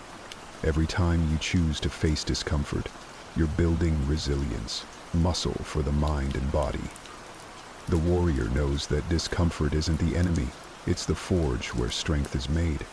Marcus Aurelius, one of the greatest Stoic philosophers, knew this well. He believed that endurance, the ability to withstand difficulty, was a cornerstone of growth. The impediment to action advances action. What stands in the way becomes the way. This isn't just a quote, it's a philosophy that teaches us to embrace what challenges us, because it's these very challenges that shape our character. So, as you move through this week, remember that every obstacle is a chance to train your mind, harden your spirit, and grow stronger. The discomfort you face is not a signal to stop. It's a sign that you're on the right path. Each time you lean into that discomfort, you're building the resilience that will carry you through anything life throws your way. At the end of the week, you'll look back not just on the hard things you've done, but on the person you've become in the process. Strength is forged in discomfort. The warrior mentality isn't something you're born with. It's something you build, one step at a time. And as you do, you'll find yourself more prepared for whatever challenges lie ahead, knowing that you are capable of much more than you ever imagined. Build discipline through daily practice. We've all been there, dreaming big, setting lofty goals, and imagining the incredible results we want to see. We get excited, ready to jump in and make a change, but then the hard truth sets in. Results don't happen overnight. The idea of instant transformation, of suddenly being great at something, feels enticing, but it's far from realistic. We want to skip past the struggle and get straight to the end where success is waiting. But facing reality is realizing that success doesn't come from shortcuts. It comes from consistent, daily effort. It comes from the discipline to keep showing up, even when you don't feel like it. Discipline is the key that unlocks all the potential you've been hoping to tap into. I'll give you an example. Think of someone who seems naturally gifted at something. Maybe they're a musician, an athlete, or even a writer. It's easy to assume they were born with that talent. But the truth is, talent only gets you so far. The real difference between those who succeed and those who don't is the commitment to consistent practice. I remember hearing about a musician who was far from the most naturally talented in his class. He didn't have the natural ease others seemed to possess. But what he had was discipline. He practiced relentlessly, every single day. Over time, his commitment turned what seemed like an insurmountable challenge into second nature. The truth is, discipline trumps talent every time. It's the muscle that turns raw potential into results. For the next 7 days, I challenge you to choose one area of your life, whether it's a skill you want to develop, a fitness goal you want to achieve, or a personal habit you want to strengthen, and practice it daily, whether it's 10 minutes or an hour. Make it a non-negotiable part of your routine. It's not about doing it perfectly. It's about showing up and doing the work, even when you don't feel like it. Over the week, you'll start to see the compound effect of your efforts. Small actions, repeated consistently, begin to add up. What seemed like a slow, insignificant effort at first will snowball into something powerful. You'll start to notice improvements in your skill, your focus, and your confidence. That's the beauty of discipline. It doesn't require perfection, only persistence. But discipline isn't just about achieving external results. It's about building character. Every time you choose to practice, you're not just getting better at your chosen skill. You're growing as a person. You're teaching yourself the value of persistence, the power of consistency, and the strength that comes from pushing through resistance. It's a reminder that growth is a process, and perfection is an illusion. You don't need to be perfect to improve. You don't need to get it right every time. What matters is that you show up again and again, trusting that each practice session is a step closer to mastery. Discipline isn't about being the best right now. It's about becoming better than you were yesterday. And when you take that approach, the results will follow naturally and steadily. So let go of the expectation of instant success and embrace the process. The results are inevitable when you commit to the work. Discipline, after all, is the bridge between where you are and where you want to be. Organize your space for greater clarity and productivity. Clutter has a way of creeping into our lives, doesn't it? Whether it's piles of paper on our desks, a chaotic inbox, or a cluttered mind that can't focus for more than a few minutes, the mess adds up. At first it seems harmless, just one more thing to deal with later. But over time, the clutter starts to weigh on us. It distracts us, makes it harder to think clearly, and drains our energy. You've probably experienced this. The more cluttered things get, the more overwhelmed you feel. Your mind mirrors the mess around you, constantly distracted and clouded, making it harder to focus and be productive. It's as if the physical mess outside reflects an internal state of disorganization. So, how do we break free from this constant feeling of overwhelm? The key lies in organizing your environment. The simple act of clearing clutter can do wonders for your mental clarity. When your space is clean, everything becomes easier. You can find what you need quickly. Your mind feels less chaotic. The energy in the room shifts. A tidy space creates room for better thinking. It's no coincidence that when we feel productive, our surroundings tend to be more organized. A well-kept space isn't just about appearances, it's about functionality. It's about reducing distractions so your mind can focus on what truly matters. Organizing your environment isn't just about creating an aesthetically pleasing space. It's about giving yourself the mental clarity to think more clearly, to work with focus, and to live with intention. I'd love to challenge you this coming week to spend just 5-10 minutes a day decluttering or organizing one space in your life. Maybe start with your desk. Clear off papers, organize your files, and give yourself a clean slate to work with. Or tackle your digital space, sort through your emails, delete files you no longer need, and organize your digital folders. Pick one small area each day, and as you declutter, notice how it makes you feel. At first, it might seem like a small, insignificant effort, but as you continue this habit each day, you'll start to see the cumulative impact. Each small act of tidying up creates more room for focus, creativity, and productivity. It's the compound effect of creating an environment where clarity can thrive. As you clear the physical clutter, take a moment to reflect on how it affects your mental state. A clean space doesn't just help you be more productive, it helps you think more clearly.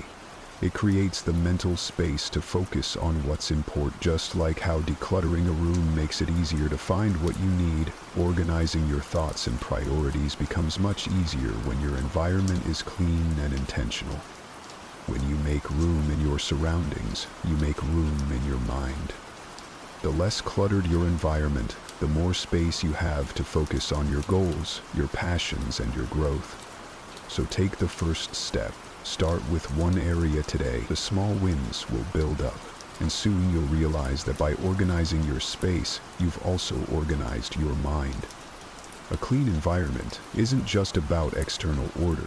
It's about creating the mental clarity that leads to true productivity and peace of mind. Exercise to boost body and mind. We've all been there. The gym membership, the workout routine, the motivation that comes in waves and quickly fades. At first, we're determined to make fitness a priority. We set goals, buy the gear, and start off strong. But then, somewhere along the way, it starts to feel like a chore.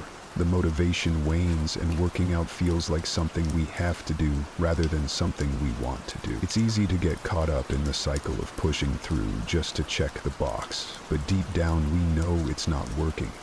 Exercise starts to feel like a burden rather than a gift. So, what if we could change that? What if we could see exercise not just as a physical obligation, but as an opportunity to elevate not only our bodies, but also our minds? Exercise is far more than just a way to stay in shape. It's a powerful tool for mental and emotional well-being. When you move your body, you do more than burn calories and build strength. You're improving your mood, reducing stress, and sharpening your mind. Studies show that regular physical activity boosts brain function, improves memory, and helps with emotional regulation. It's like a reset button for your mind. The endorphins released during exercise can lift your mood, calm your nerves, and increase your sense of focus and clarity. Exercise isn't just about looking better, it's about feeling better, inside and out. It's a connection that many overlook, but when you begin to experience it for yourself, it becomes impossible to ignore. A workout can be the reset your mind needs to tackle life's challenges with resilience and focus. For the next week, commit to starting with just 10 minutes of exercise each day. Keep it simple and achievable. Consistency is more important than intensity right now. Maybe you start with a brisk walk, some body weight exercises like push-ups or squats, or even a quick yoga session. The goal is not to push your limits right away, but to show up every day. Get your body moving, even if it's just for a short time. As you build this habit, try mixing it up to avoid the monotony of doing the same thing every day. Try a new workout style, explore a different activity, or challenge yourself in a new way. The key here is consistency. Don't worry about making it perfect, just commit to doing it daily. Over time, those 10 minutes will feel less like a task and more like a vital part of your routine. As you continue to exercise, think about the bigger picture. Each time you push yourself physically, you're also pushing yourself mentally and emotionally.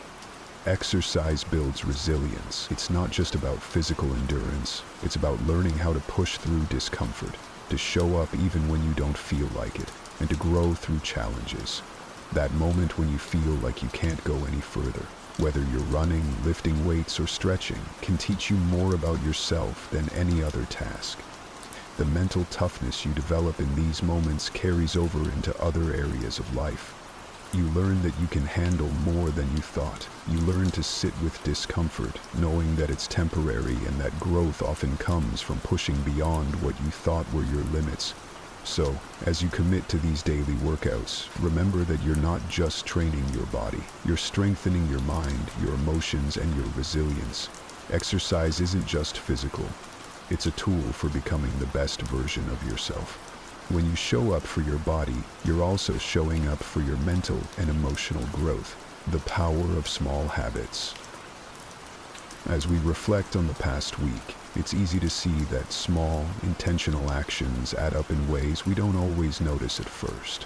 Whether it was dedicating a few minutes each day to learning something new, embracing discomfort to build resilience, committing to daily practice, organizing your space for clarity, or incorporating exercise to strengthen both body and mind, each of these habits has laid the groundwork for something bigger. The key takeaway here is simple. 7 days, while short, is more than enough to get the ball rolling. It's the start of a journey, not the end. These small habits are like seeds that, with consistency, will grow into something meaningful and life-changing. But don't stop here. As you continue to integrate these habits into your routine, you'll begin to notice not just changes in the external world around you, but internal shifts as well. Each day you show up for yourself. Each time you decide to practice discipline, push through discomfort, or make space for growth, you're creating momentum. The beauty of momentum is that once it's in motion, it becomes easier to keep going. Each step forward builds on the one before, creating a ripple effect of change. It's not about achieving perfection or expecting instant results. It's about committing to the process, trusting that each small action compounds over time, leading to lasting transformation. Change, as we know, is rarely immediate, and it's certainly not always linear. But every day you put in the effort, you're reinforcing the foundation of a better version of yourself. The work you put in now is what will pay off in the future. So, keep going. What is the secret to greatness? I can tell you what it's not. It's not doing nothing. It's not waiting around for a lottery ticket. It's definitely not blaming the world, because blaming the world won't change anything. So what is it? We're going to explain that secret in this video in 5 steps that you can follow right at home. But we didn't discover this. 2,000 years ago, the Stoics did. What they invented and developed was so powerful that it made believers of people as different as Roman emperors and slaves. The world may have changed since then, but the psychological truths that push people to greatness have not. Now, I can't tell you what it takes to achieve greatness in 30 seconds. That's what this video is for. But I can give you a summary of what they found. Our power doesn't lie in controlling the things that happen. It can't, because we can't. Our power lies in mastering our response to the things that happen to us and the circumstances that we can change. And if you can learn to do that, you have solved the problem. Greatness is yours. But not me. It won't work for me. I can hear some of you saying, things never work out for me. My situation is different. I'm here to tell you that it will work for you, if you try. I'm going to give you a plan that will get you there, and here it is in outline form. First, you must focus. Second, you must change your thoughts to change your reality. Third, you must work to achieve a flow state in your life. Fourth, you must act according to your values. Fifth, you must make the world your arena. The most important of these is the first one. Focus. Above all and above everything else, you must focus. The great Stoic philosopher Seneca once said, "To be everywhere is to be nowhere." What this means is that when we spread our attention across too many things simultaneously, we aren't present or effective with any of them.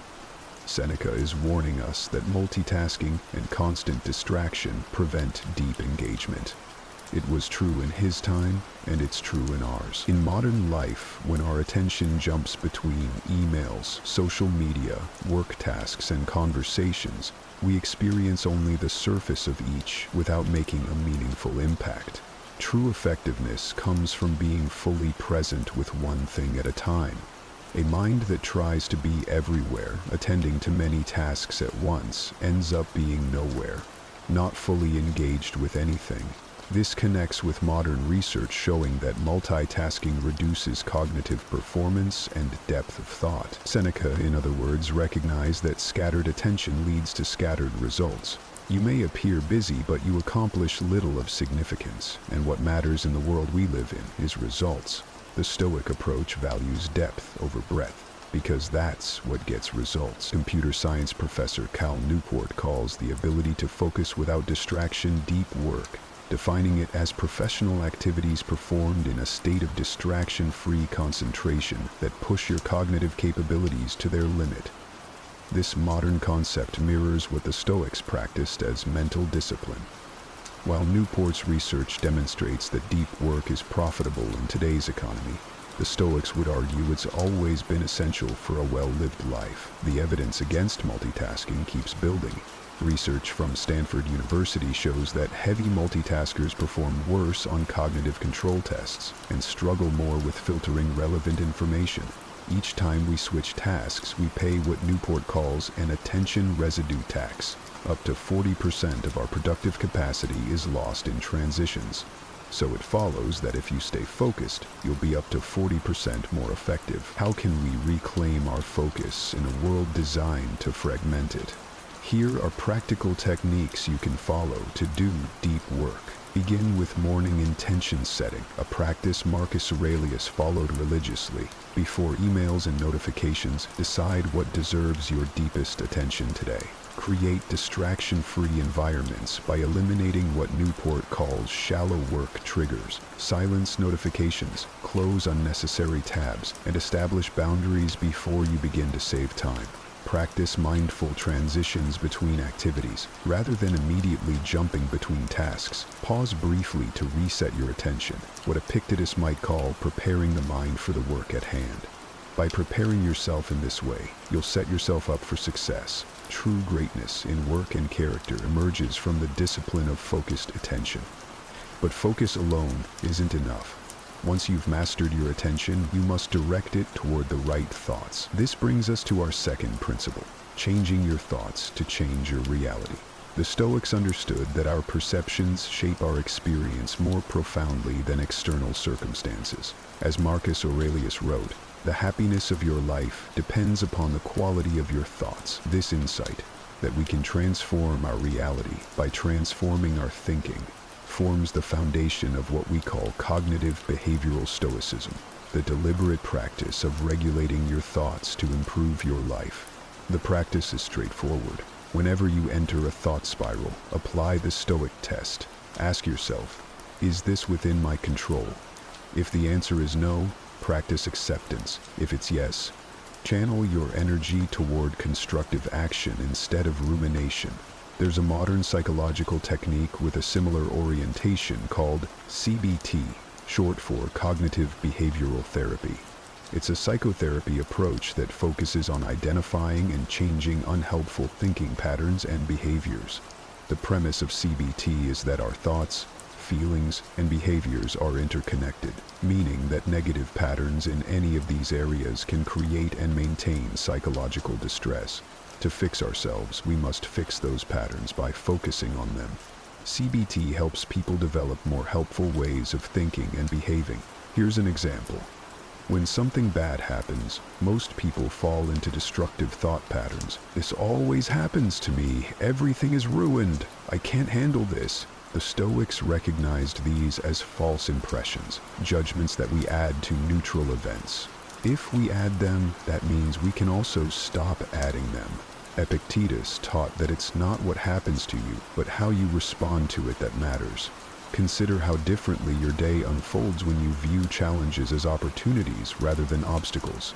This creates a feedback loop of empowerment. When you reframe negative thoughts, Your emotional responses shift, your actions become more effective, your outcomes improve. Modern cognitive behavioral Stoicism has rediscovered what the Stoics knew. We can question our automatic thoughts and choose more rational interpretations. When we do this, we free ourselves from unnecessary suffering and expand our potential. When we are at our maximum potential, we tend to be in a state of flow, and that leads us to our third principle. You learn to creating the conditions to achieve that flow state. The Stoics understood that true productivity comes from deep and purposeful engagement. This ancient wisdom is backed up by psychologist Mihai Csikszentmihalyi's concept of flow, that optimal state where we're so immersed in a challenging activity that time seems to disappear. Flow represents the perfect balance between skill and challenge. When a task is too difficult, we feel anxiety. When it's too easy, we experience boredom. But in that sweet spot, where our abilities are stretched but not overwhelmed, we achieve a state the Stoics would recognize as ideal functioning. Seneca's advice to be present where you are anticipates Csikszentmihalyi's research by millennia. Both recognize that divided attention prevents the deep engagement necessary for excellence. Modern research confirms this ancient insight. Flow states correlate with peak performance in everything from athletics to artistic creation.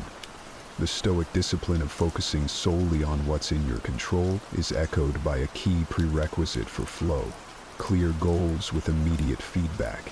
By eliminating distractions, we create the conditions for flow to emerge. Epictetus taught that we should approach each task as if it were our last, bringing full attention to the present moment. This Stoic principle of mindful presence is exactly what Csikszentmihalyi observed in people experiencing flow.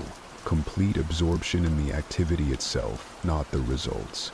To cultivate flow in your life, identify your flow triggers, those activities where you lose track of time. Structure your environment to eliminate distractions during these periods. Set clear goals with measurable progress markers. Practice the Stoic technique of premeditatio malorum, anticipating challenges to prepare for potential obstacles before you begin. The Stoics knew that meaningful accomplishment comes not from scattered effort but from focused mastery. In flow theory, we find scientific validation of this ancient idea. Our greatest satisfaction comes when we are fully engaged in meaningful challenges that stretch our capabilities.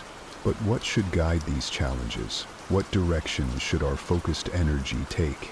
This brings us to our fourth principle. You must act according to your values. The Stoics believed that true greatness arises from how we live our lives. This is the essence of values-based living, aligning your actions with your highest principles, no matter the circumstance. What matters most is how well you walk through the fire. As the writer Charles Bukowski put it, fortune is fickle, but character is enduring. When you act according to your values rather than impulse or external pressure, you build an unshakable foundation. At the heart of Stoic ethics are the four cardinal virtues: wisdom, courage, justice, temperance. Wisdom means practical judgment, knowing what to do, when to do it, and why it matters. It's distinguishing between what you can and cannot control, then focusing your energy accordingly. Wisdom is learning from every experience, especially failures, which the Stoics saw as powerful teachers. Courage means facing challenges without being paralyzed by fear. Not fearlessness, but acting despite fear when values demand it. As Seneca noted, sometimes even to live is an act of courage. This virtue enables you to bear hardship and to speak the truth, even when silence would be easier. Justice extends beyond legality to treating others with fairness and respect. It recognizes our shared humanity and responsibilities to one another. Marcus Aurelius emphasized this interconnection. What benefits the hive benefits the bee. Justice is seeing that your well-being is shared with others. Temperance is balanced self-discipline, not indulgence, but also not denial. It means moderation. It's mastering your desires rather than being mastered by them. Temperance creates the space between stimulus and response, where wisdom can breathe. The path to greatness requires more than good intentions. It demands that your actions consistently reflect your values, especially when doing so is difficult. As Epictetus taught, Don't explain your philosophy, embody it. This brings us to our fifth and final principle. You must make the world your arena. Making the world your arena means transforming everyday environments into spaces of practice and growth where you can succeed. And to do that, before you can do anything else, you must first get out there. You must go into the world and try. That's the idea behind the do things badly principle. It cures perfectionism paralysis. Begin by giving yourself permission to perform poorly. Write the terrible first draft. Have the awkward conversation. Attempt the imperfect workout. Excellence emerges not from planning but from iteration. As writer Anne Lamott advocates, almost all good writing begins with terrible first efforts. It's a universal principle. You begin badly, then get better. If it helps, you can use a strategy we call if-then statements. Rather than saying, I'll exercise more, commit to, when I wake up on Monday, Wednesday, and Friday, I'll put on my running shoes and jog for 20 minutes. Research by psychologist Peter Gallwitzer shows that this approach dramatically increases follow-through by linking specific situations to the behaviors you want to see. If you need more help, consider using the 5-minute rule. Commit to just 5 minutes of the challenging activity. A minimal commitment bypasses psychological resistance and helps get you started. Once begun, continuation becomes easier thanks to your momentum. 5 minutes often becomes a full session of your intended activity. When you put all these strategies together, you end up establishing practical approaches as habits. Go outside your designated spaces to make the entire world the place where you practice. That's how you get started on the path to greatness. At the top of this video, we began by asking, what is the secret to greatness? Now you know. It's not some mysterious formula reserved for the lucky few. It's a practical, proven path that anyone can follow. Let these 5 Stoic principles: focus, thought management, flow, values-based action, and making the world your arena be your framework for transformation, your path to stepping into greatness. When you master your focus, you gain the ability to direct your attention where it matters most. By changing your thoughts, you reshape your reality. Through flow, you tap into your highest potential. By acting according to your values, you build unshakable character. And by making the world your arena, you turn philosophy into practice, creating meaningful change in your life and the lives of others. Remember, greatness isn't about perfection, it's about progression. The Stoics understood that we're all works in progress. Every day presents new opportunities to apply these principles, to stumble, to learn, and to grow stronger throughout the process. As Marcus Aurelius reminded himself each morning, when you arise in the morning, think of what a precious privilege it is to be alive, to breathe, to think, to enjoy, to love. So begin today. Start badly if you must, but start. Focus your attention on what truly matters. Challenge your limiting thoughts. Find your flow. Live your values. Make every environment you move through an arena for practicing these timeless principles. The path to greatness lies before you. Now, it's your turn to take that first step. Does your mind seem hardwired to focus on the negative? Scientists call this the negativity bias, and today we're going to learn how to combat it.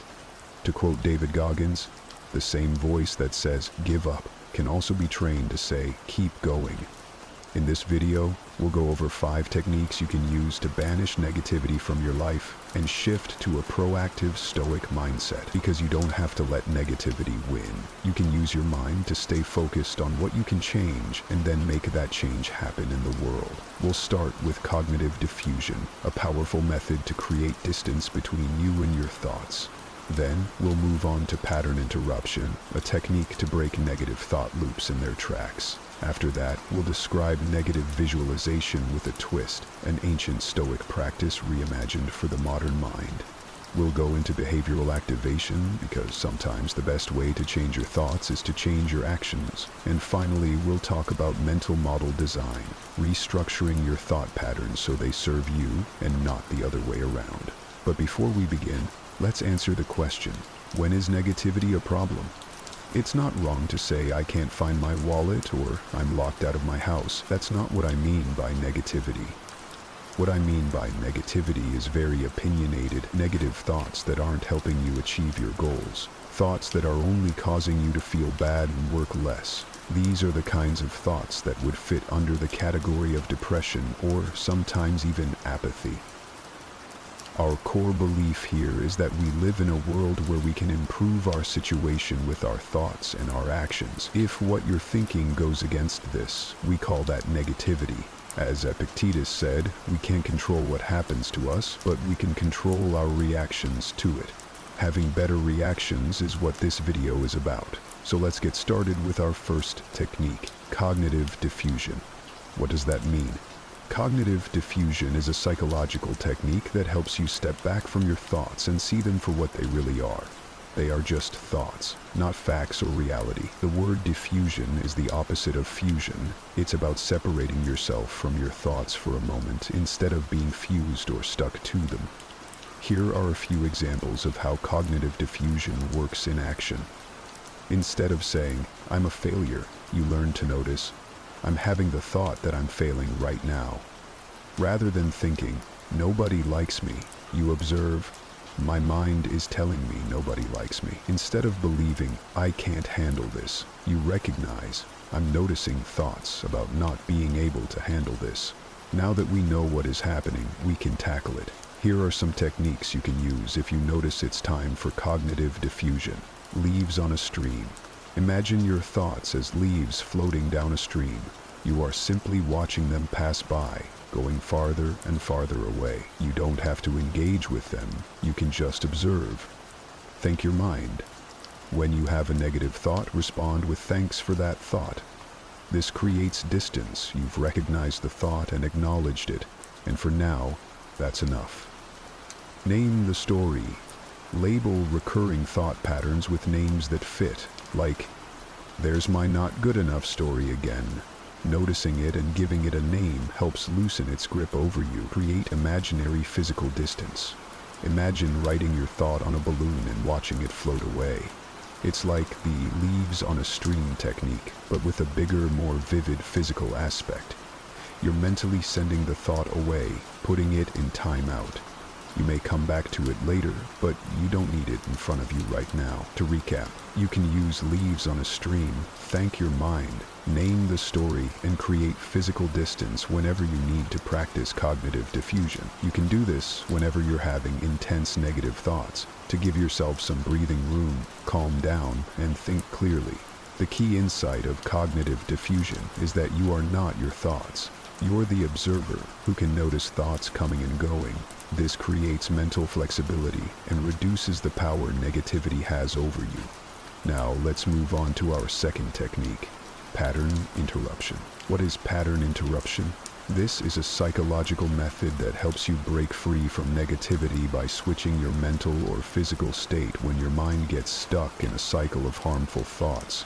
It acts like hitting a reset button on your brain. Your brain creates pathways that strengthen with repetition. When you repeatedly think negative thoughts, these pathways become well-traveled roads that your mind naturally follows. Think of it like water flowing down a hill. It naturally takes the path of least resistance. When these patterns take hold, one negative thought triggers another. So how do we break out of these patterns? One way is simple. Use temperature. Splash cold water on your face. Take a hot shower. Hold an ice cube in your hand. The sudden temperature shift jolts your nervous system out of the cycle it was in. Another method is movement. Stand up and stretch. Break out a jump rope. Simply walk to another room. Physical movement is an easy way to change the thought pattern that was present while you were still. Math or mental problems work in a similar way. If you've got 5 minutes and you're having negative thoughts, you might turn to a short, not too long game. The concentration required can make it difficult to maintain negative thoughts. Hopefully you get the idea. The key is to create an interruption toolkit that you can access whenever you need it. Start by identifying your common negative thought patterns. Notice when they occur. Then select a pattern interruption technique that resonates with you and is practical in those situations. It's simple, but it works. Now, let's move on to our third technique. Behavioral activation. Behavioral activation. Behavioral activation is based on a powerful truth. Sometimes the best way to change your thoughts isn't more thinking, it's taking action. As Marcus Aurelius put it, waste no more time arguing about what a good man should be one. Instead of endlessly analyzing why you're feeling negative, behavioral activation encourages you to act your way into a new way of thinking. Here's how you do it. Embrace the 2-minute rule. When negativity hits, commit to just 2 minutes of positive action. Too depressed to clean your house? Just clean for 2 minutes. Avoiding an important project? Work on it for just 2 minutes. Often, you'll find yourself continuing beyond those first minutes once you've overcome the inertia of starting. Focus on building a positive history of action. Each small action you take creates evidence that contradicts your negative beliefs. If you think, "I never follow through on anything," completing even one small task provides concrete proof against that thought. Over time, these positive data points add up, making it harder to maintain negative narratives. Create specific action plans for different thought types. For thoughts like, "I'm not making progress," your action might be to list 3 things you've accomplished. For "I'll never be good enough," your action could be practicing a skill for 15 minutes. The key is having pre-planned responses ready when specific negative thoughts appear. Track your successes to build momentum. Keep a simple log of the actions you take and how they affect your mood. This creates a visible record of your progress and helps you identify the activities that help you feel the best. When negative thoughts tell you that nothing matters or nothing will help, behavioral activation challenges that directly benefit with evidence.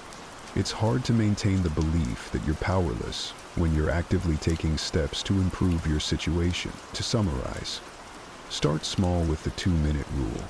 Build positive data points that contradict your negative beliefs. Create specific action plans for different thought patterns. Track your successes to reinforce progress. This technique works because it moves you from passive to active within the context of your life. And that shift alone can be enough to break the grip of negativity and put you back on top. Our 4th technique is all about gradual improvement. It's called thought recording. The idea is simple. By examining your thoughts systematically, you can learn to separate critical thinking from unhelpful negativity. It starts with tracking your thoughts effectively. Today we have powerful tools in our pockets that can help us do this. Apps like Mood Notes, Thought Diary, or even just a simple notes app on your phone. The key is to write down emotional thoughts quickly as soon as they come to you. Once you've captured a thought, here's what to do with it. Examine the evidence, both for and against. Example: if you think my presentation was a disaster, you might list evidence for, "I stumbled over my words," but also challenge it with evidence against, "My boss thanked me afterward." This approach helps you generate a balanced perspective. Instead of thinking, "I'm terrible at presentations," you might conclude, "I had some rough moments, but I also connected with my audience. With practice, I can improve." Keep the good critical insights while discarding unhelpful negativity. As the Stoics understood, acknowledging reality, including its difficulties, is crucial for developing wisdom. Thought recording is about seeing situations clearly without the distortion of excessive pessimism. To recap, next time you notice a persistent negative thought, write it down exactly as it appears in your mind. List evidence both for and against it. Create a more balanced alternative that represents the truth of the situation better. What you'll often find is that your belief in the negative thought decreases, not because you've forced yourself to think positive, but because you've engaged with reality more fully. And that can only be a good thing. Our 5th and final technique is mental model design. While our other techniques help you work with negative thoughts as they arise, mental model design is about restructuring your environment to prevent negativity from taking hold in the first place. Think of it this way. If you wanted to eat healthier, you wouldn't just rely on willpower. Each time you open the fridge, you'd stock your kitchen with nutritious foods and remove temptations. The same principle applies to your mental environment. Let's start with your physical space. Your surroundings have a profound impact on your thoughts. The ancient Stoics understood this. Seneca advised carefully choosing the company we keep and the environments we live in. This could be as simple as creating a dedicated area for focused work, free from distractions, or it could mean decluttering your living space to reduce visual chaos that contributes to mental noise. Research shows that people who work in organized environments are able to persist longer on challenging tasks. A win that helps you overcome the circumstances that allow negative thoughts to arise. Next, consider your digital environment. Our devices can be gateways to either inspiration or despair. Try this. Audit your phone's home screen and social media feeds. Replace apps that trigger anxiety with tools that support reflection or learning. Set boundaries around news consumption if you find it feeds your negativity bias. Beyond your physical and digital spaces, mental model design includes creating positive, thought-supporting routines. The Stoics emphasize the importance of daily practices that strengthen the mind. Marcus Aurelius began each day with journaling to set his intentions and remind himself of his values. You might establish a morning routine that includes a gratitude practice or visualization of successful outcomes, or an evening routine that involves reflecting on what went well, not just what went wrong. These practices create pathways in your mind that make positive thinking more automatic over time. Finally, mental model design involves having the courage to restructure your life situation. Sometimes the bravest thing you can do is remove yourself from environments that are fundamentally misaligned with your values or growth. As Epictetus said, make the best use of what is in your power and take the rest as it happens. Mental model design works because it acknowledges that humans are contextual beings. By thoughtfully shaping your environment, you're making it easier for your best self to emerge naturally. You're creating conditions where positivity becomes the path of least resistance rather than something you have to fight for constantly. In essence, you're designing a life where stoic resilience becomes your default setting. So, start there and then keep improving your environment to make yourself stronger. And with that, we reach our conclusion.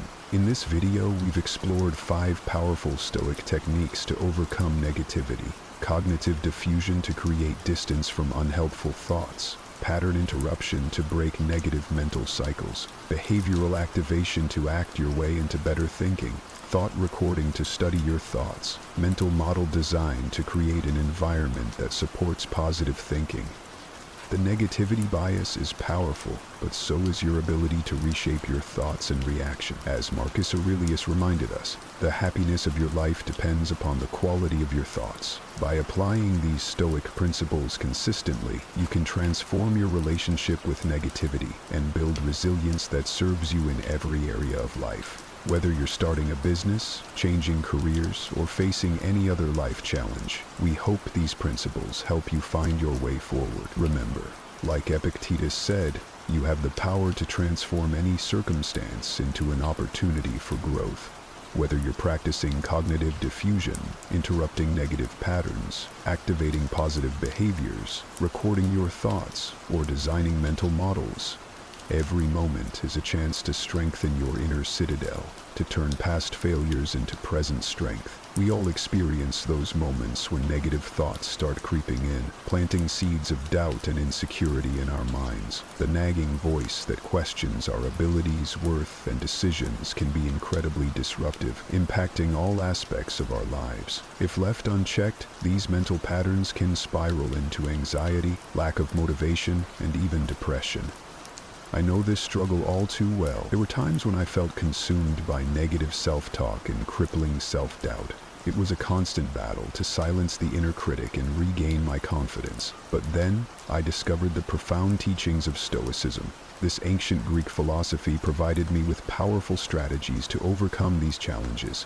As Marcus Aurelius, the famous Stoic philosopher and Roman emperor, wisely stated, "The universe is change. Our life is what our thoughts make it." This realization was transformative for me. I began to understand that my negative thoughts were not facts, but mere interpretations, and that I had the power to change them. So, what is the purpose of our journey today? It is to share the timeless Stoic principles that will help you deal effectively with negative thoughts and self-doubt. By the end of this exploration, you will be equipped with practical tools and insights to confront these inner battles head-on, reclaiming your inner peace and confidence. But this is not a passive experience. Stay engaged, reflect on these lessons, and actively apply them daily.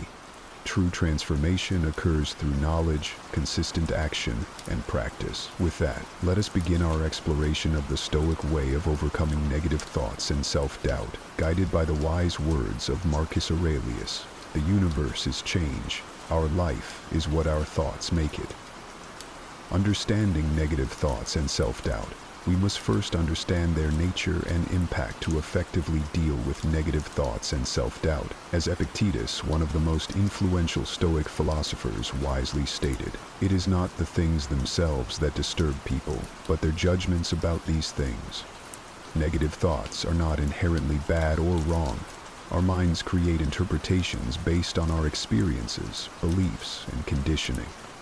However, when left unchecked, these thoughts can spiral, distorting our perception of reality and undermining our sense of self-worth. For instance, consider a situation where you made a mistake at work. A negative thought might arise, such as, "I'm so incompetent, I'll never succeed in this job." This thought, however, is not a fact, but a judgment colored by self-doubt and harsh self-criticism. The impact of such negative self-talk can be far-reaching. It can affect our motivation, decision-making, and overall well-being. As Marcus Aurelius said, the soul becomes dyed with the color of its thoughts. Persistent negative thoughts can drain our energy, cloud our judgment, and even influence our physical health. Now, let's engage in a brief exercise. Take a moment to reflect on a recent negative thought or moment of self-doubt that you experienced. Please write it down or make a mental note of it. We will revisit this later in our exploration. Understanding the nature and potential consequences of negative thoughts enables us to approach them more objectively. We can recognize them as mere interpretations, not absolute truths, and work towards reframing them more constructively. Remember, as Epictetus taught, it is not the things themselves that disturb people, but their judgments about these things.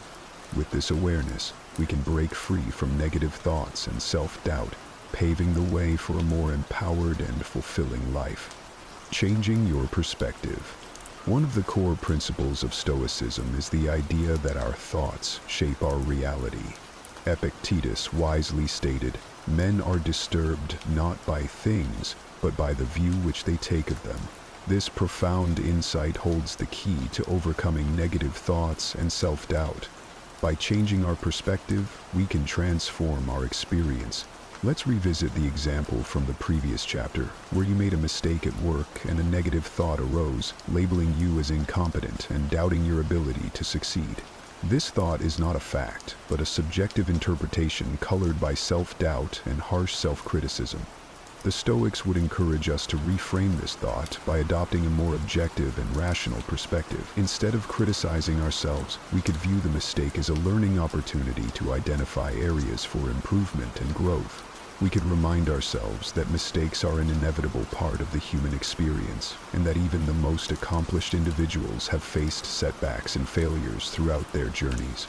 By reframing our perspective, we can transform a negative thought into a constructive one, shifting our mindset from self-doubt to self-compassion and resilience. But the Stoics didn't just preach theoretical ideas. They offered practical wisdom rooted in real-life examples. One such example comes from the life of Seneca, the famous Stoic philosopher and advisor to the Roman Emperor Nero. In one of his letters, Seneca recounts a story of a friend deeply troubled by a nightmarish vision he had experienced. Seneca advised his friend to focus on reality rather than being consumed by his imagination, saying, "We are more often frightened than hurt, and we suffer more from imagination than from reality." Like Seneca's friend, we often allow our negative thoughts and fears to spiral out of control, creating imagined scenarios that cause unnecessary suffering. By grounding ourselves in reality and adopting a more objective perspective, we can break free from the grip of these distorted thoughts. Here's a practical step-by-step guide to help you reframe a negative thought. Identify the negative thought or self-doubt. Write it down or make a mental note. Examine the evidence. Is this thought based on facts or assumptions? Are there alternative perspectives you still need to consider? Challenge the thought.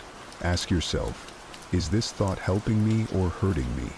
Or, would I say this to a loved one in a similar situation? Reframe the thought. Replace the negative thought with a more constructive, rational interpretation that aligns with your values and goals.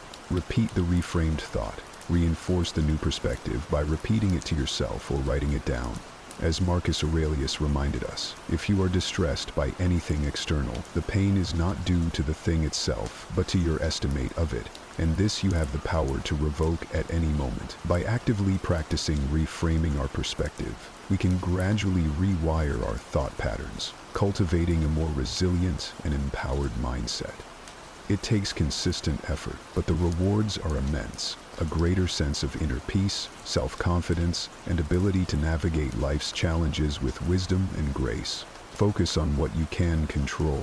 One of the core tenets of Stoic philosophy is the principle of focusing our energy and attention on what we can control, rather than wasting time and energy agonizing over things beyond our influence. Epictetus famously stated, "It's not what happens to you, but how you react to it that matters."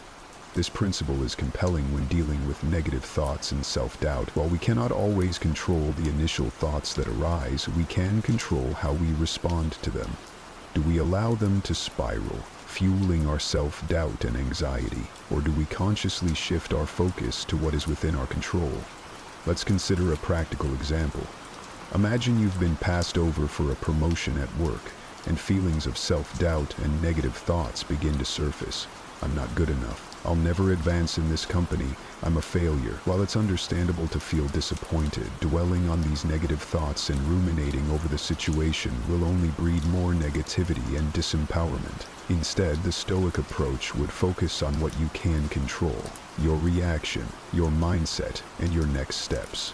You might reframe the situation by acknowledging that while the outcome was not what you hoped for, it does not define your worth or capability. You can respond with resilience, using the experience as motivation to identify areas for growth and development.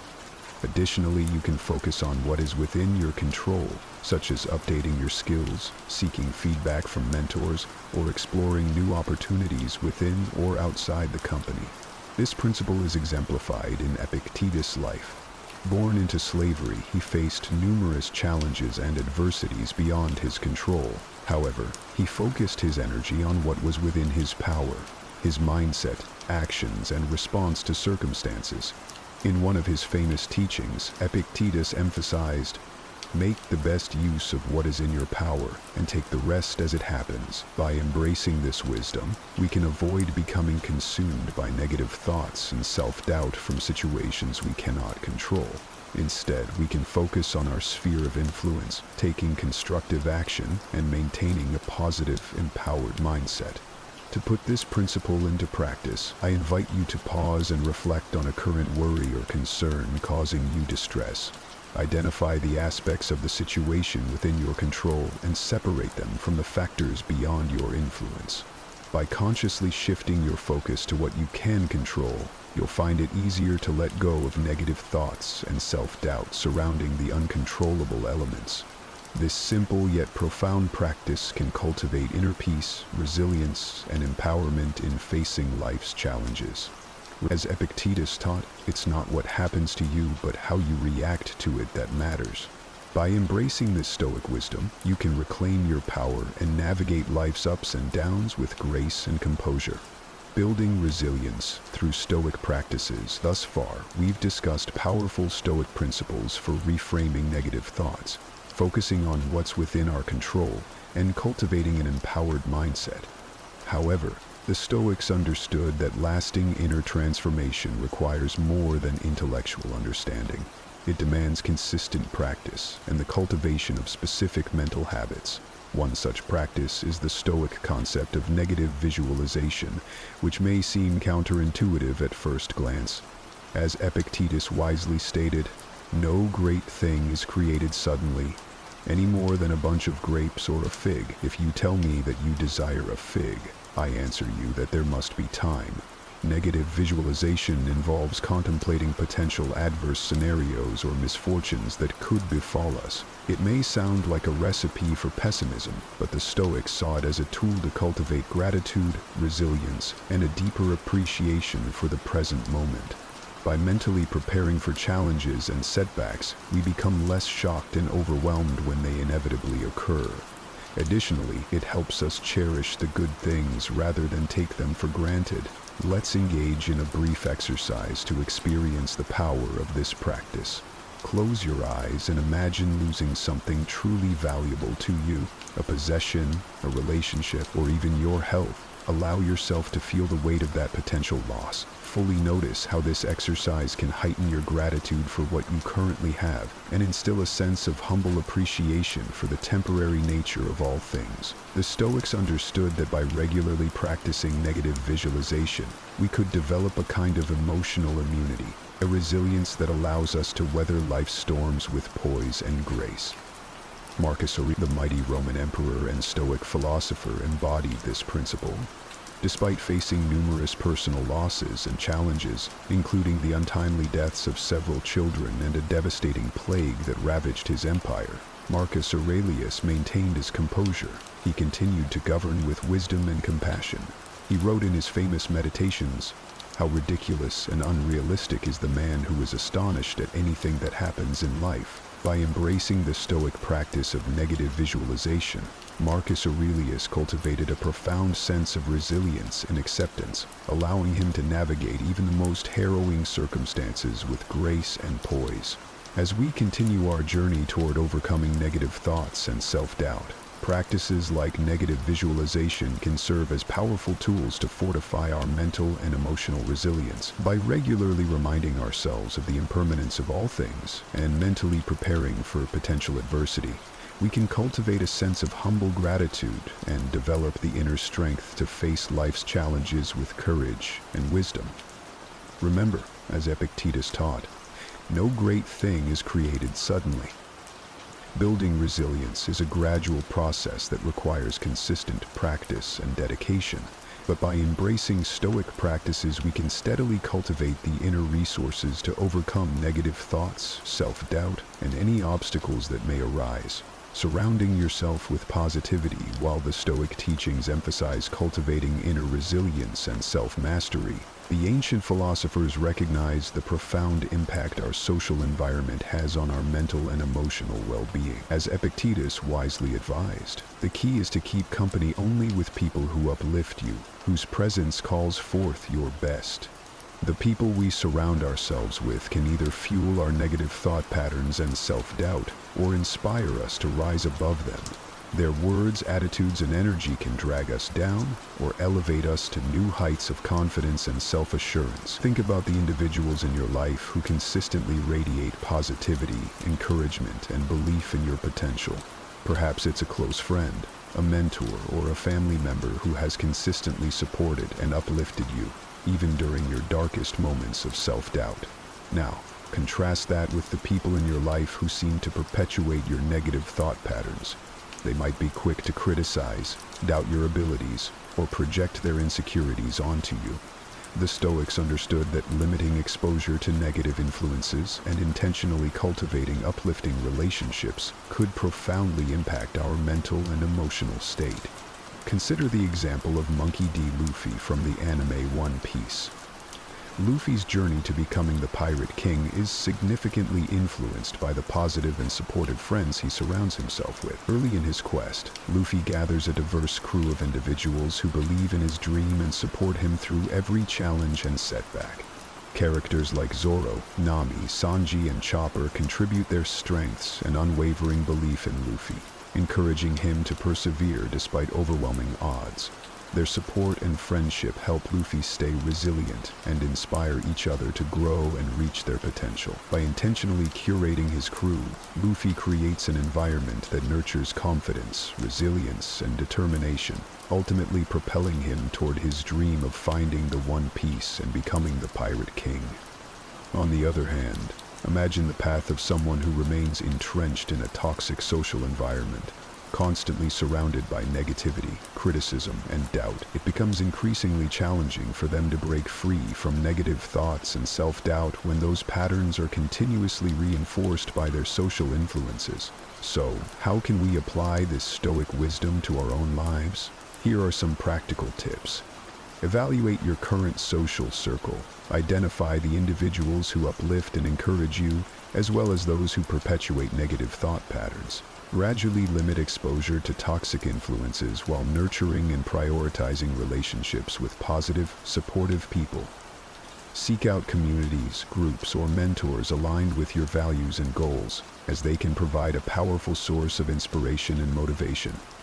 Be mindful of the energy you bring to your relationships. Strive to positively influence others, just as you seek positivity from them. Remember, as Epictetus taught, the key is to keep company only with people who uplift you, whose presence calls forth your best. By intentionally surrounding ourselves with positive influences, we create an environment conducive to overcoming negative thoughts and self-doubt and embracing our full potential. It's a journey that requires conscious effort and discernment, but the rewards are invaluable. A greater sense of confidence, resilience, and the ability to navigate life's challenges with the support and encouragement of those who believe in us.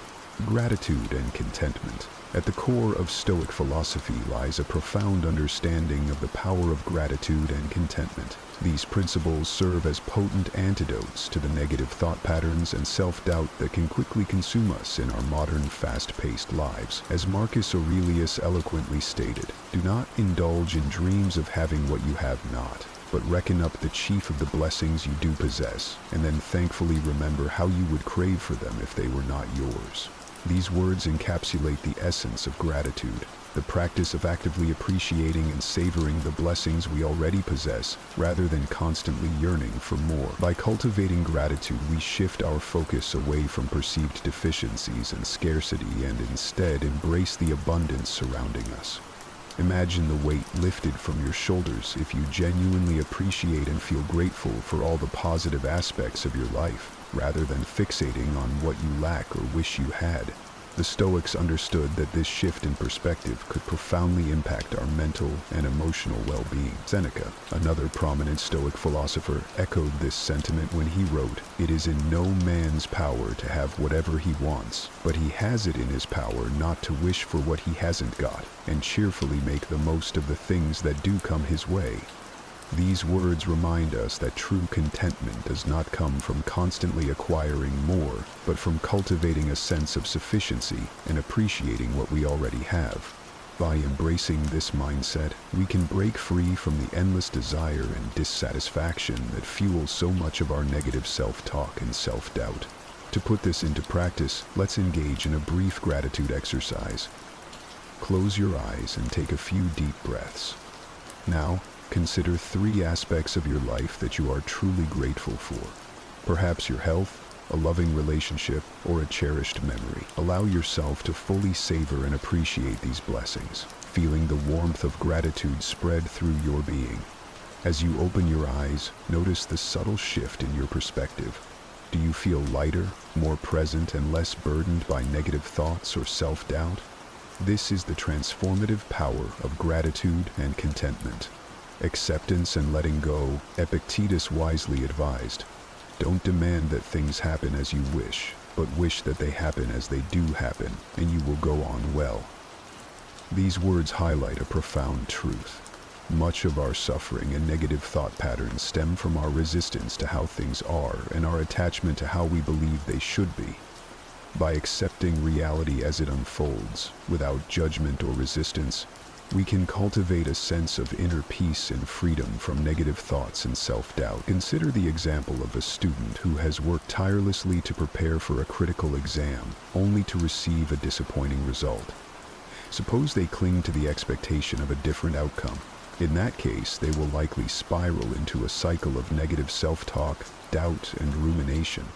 However, if they embrace the Stoic principle of acceptance, they can acknowledge the reality of the situation without judgment or self-criticism.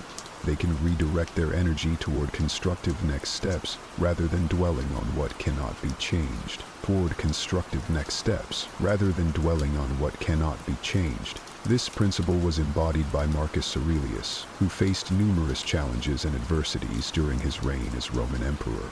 In his famous Meditations, he wrote, "How ridiculous and strange to be surprised at anything which happens in life." These words reflect a deep understanding of the impermanence and unpredictability of life, a recognition that resistance and clinging to expectations only breeds suffering. By accepting the ebb and flow of circumstances with equanimity, Marcus Aurelius navigated even the most tumultuous times with grace and wisdom. The Stoics understood that true freedom lies in letting go of our resistance and accepting what is, rather than constantly battling against reality. As Marcus Aurelius wisely stated, "Nothing happens to anybody which he is not fitted by nature to bear." Consider a situation you have resisted or struggled to accept. To put this principle into practice, take a few deep breaths and consciously let go of your resistance, embracing the reality of the situation without judgment or self-criticism. Notice how this simple acceptance can alleviate the burden of negative thoughts and self-doubt. By releasing the need to control or change the uncontrollable, you create space for inner peace, clarity, and the ability to respond with wisdom and equanimity. By embracing the Stoic practices of acceptance and letting go, we can cultivate the inner freedom to navigate life's challenges with resilience, grace, and a profound sense of inner peace. Self-reflection and growth. While the Stoic teachings provide potent tools for dealing with negative thoughts and self-doubt in the present moment, these ancient philosophers understood that lasting transformation requires a more profound commitment to self-reflection and personal growth. As Epictetus wisely advised, when you are offended at any man's fault, turn to yourself and study your failings. He will grow better for being reproved, and you better yourself by this wholesome exercise. These words highlight the profound value of self-reflection, the practice of turning our gaze inward, examining our thoughts, beliefs, and actions with honesty and courage.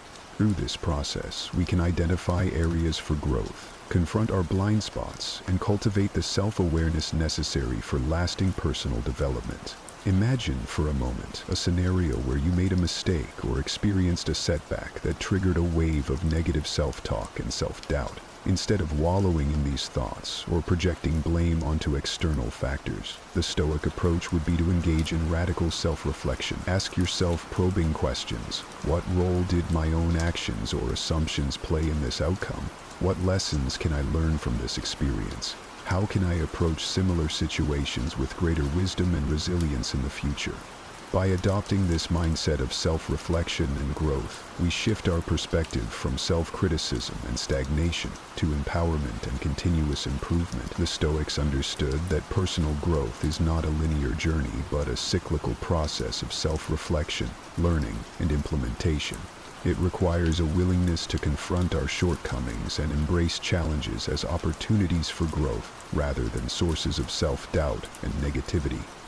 One powerful example of this principle in action is the life story of Epictetus himself. Born into slavery and subjected to numerous hardships, Epictetus could have easily succumbed to bitterness, resentment, and self-pity. However, he chose a path of radical self-reflection and personal growth. Through his unwavering commitment to examining his thoughts, beliefs, and actions, Epictetus developed a profound understanding of the human condition and the path to inner freedom. His teachings have resonated for centuries and serve as a testament to the transformative power of self-reflection and growth. To cultivate this practice in your life, start by setting aside dedicated time for self-reflection, whether through journaling, meditation, or simply creating space for quiet contemplation. During these moments, ask yourself probing questions about your thoughts, beliefs, and actions, and approach your self-inquiry with curiosity and compassion. When you inevitably encounter moments of failure, setbacks, or negative self-talk, use them as opportunities for growth. Resist the urge to indulge in self-criticism or blame. Instead, turn your attention inward. Explore the lessons to be learned, the blind spots to be illuminated, and the steps to approach similar situations with greater wisdom and resilience. Remember, as Epictetus taught, seek not the good in external things, seek it in yourselves. By committing to the Stoic practice of self-reflection and growth, you unlock the key to overcoming negative thoughts and self-doubt from the inside out. It is a journey that requires courage, honesty, and a willingness to confront your limitations with humility, but the rewards are immeasurable. A more profound sense of self-awareness, resilience, and the ability to navigate life's challenges with wisdom and grace. Stoic quotes about negative thoughts and self-doubt. The ancient Stoic philosophers left us a treasure trove of wisdom for dealing with negative thoughts and self-doubt. Let's explore some of their most powerful insights. The universe is change. Our life is what our thoughts make it. Marcus Aurelius. Our thoughts shape our reality. By changing our thoughts, we can change our experience of life. If you are distressed by anything external, the pain is not due to the thing itself, but to your estimate of it, and this you have the power to revoke at any moment. Marcus Aurelius. Our suffering comes not from external events, but from our judgments about them, which we can change. How ridiculous and unrealistic is the man who is astonished at anything that happens in life. Marcus Aurelius. There is no need to be shocked or disturbed by life's inevitable challenges and setbacks. Acceptance is key. The soul becomes dyed with the color of its thoughts. Marcus Aurelius. Our persistent thoughts profoundly influence our state of being. Negative thoughts breed negativity. It is not the things themselves that disturb people, but their judgments about these things. Epictetus. Events themselves are neutral. Our interpretations cause us distress or inner peace. There is only one way to happiness, and that is to cease worrying about things which are beyond the power of our will. Epictetus. Happiness comes from focusing our energy on what we can control, not the uncontrollable. It's not what happens to you, but how you react to it that matters. Epictetus. We cannot always control circumstances, but we can control our responses to them. Men are disturbed, not by things, but by the view which they take of them. Epictetus. Our perspective, not external events, is the true source of our inner turmoil or peace. Don't demand that things happen as you wish, but wish that they happen as they do happen, and you will go on well. Epictetus. Acceptance, not resistance, is the path to tranquility. We are more often frightened than hurt, and we suffer more from imagination than from reality. Seneca. Our pessimistic forecasts often cause more suffering than reality itself. Nothing happens to anybody which he is not fitted by nature to bear. Marcus Aurelius. We have the innate resilience to withstand whatever life brings our way. Remove the judgment, and you have removed the thought, I am hurt, and the hurt itself is gone. Marcus Aurelius. It is our judgments that create our suffering, not circumstances themselves. Until we have begun to go without them, we fail to realize how unnecessary many things are. We've been using them not because we needed them, but because we had them. Seneca. These words encapsulate the essence of the Stoic approach, the recognition that true freedom and fulfillment arise not from external circumstances or possessions, but from the cultivation of our inner resources, resilience, and alignment with our deepest values. Internalizing these Stoic teachings allows us to rewire our minds, question our negative thought patterns, and cultivate a more resilient, empowered mindset. The path to overcoming self-doubt lies in changing our perspectives and reactions, not controlling the uncontrollable. Remember, the journey toward overcoming negative thoughts and self-doubt is not a destination, but a continuous practice, a lifelong commitment to personal growth, self-reflection, and the pursuit of a life well lived. Some of the most difficult battles we face are the ones inside our own minds. The battles against doubt, fear, frustration, and sometimes even despair. Life throws challenges at us, often without warning, and how we respond to these challenges can define everything. Now, picture this. What if you had a mindset so unshakable, so resilient, that no obstacle could truly stand in your way? That's the kind of strength the Stoics dedicated their lives to developing, a mindset that can overcome anything because it's grounded in the unbreakable principles of wisdom, courage, and self-control. Today, we're diving into the wisdom of the Stoics, not as some ancient philosophy locked in the past, but as a practical toolkit that's just as relevant today as it was 2,000 years ago. These are the lessons that have empowered people for centuries, from emperors to soldiers, and continue to guide millions. If you've ever felt like life is pulling you down, or if you're simply looking to build mental armor that can withstand any storm, stay tuned. By the end of this video, you'll have a blueprint for transforming your mindset, a way to build a mental fortress so that no matter what comes your way, you stand firm. So, if you appreciate what we're doing here and want to support the channel, a simple free favor you can do is hit that subscribe button and make sure not to skip any part of the video to fully grasp the transformative insights we're about to explore together. Let's get started. Every challenge you face is an opportunity to test your virtues, whether it's patience when you're stuck in traffic, resilience when you're dealing with loss, or courage when you're facing fears. The Stoics believed that it's not what happens to you, but how you respond that matters. This mindset transforms obstacles into stepping stones on the path to self-mastery. Now let's get practical. How can we truly embrace challenges? It starts with perception. Instead of viewing difficulties as impediments, see them as instruments for personal development. When something goes wrong, ask yourself, what can this teach me? This shift in perspective isn't just about finding silver linings, but about forging a robust character that thrives under pressure. Moreover, embracing challenges means staying present and engaged, not detached or indifferent. It involves an active engagement with whatever life throws your way, handling it with a calm mind and a focus on what can be controlled. Remember, the goal of Stoicism is not to diminish your emotions, but to channel them in a way that serves you and your community better. This Stoic approach doesn't promise an easy life. Instead, it offers a meaningful one. By consistently applying these principles, you'll find that you're not only capable of withstanding adversity, but also capable of flourishing because of it. Every challenge becomes a chance to demonstrate virtue and build resilience. So next time you find yourself in a tough situation, remember, it's not just a hurdle, it's an invitation to grow stronger and wiser.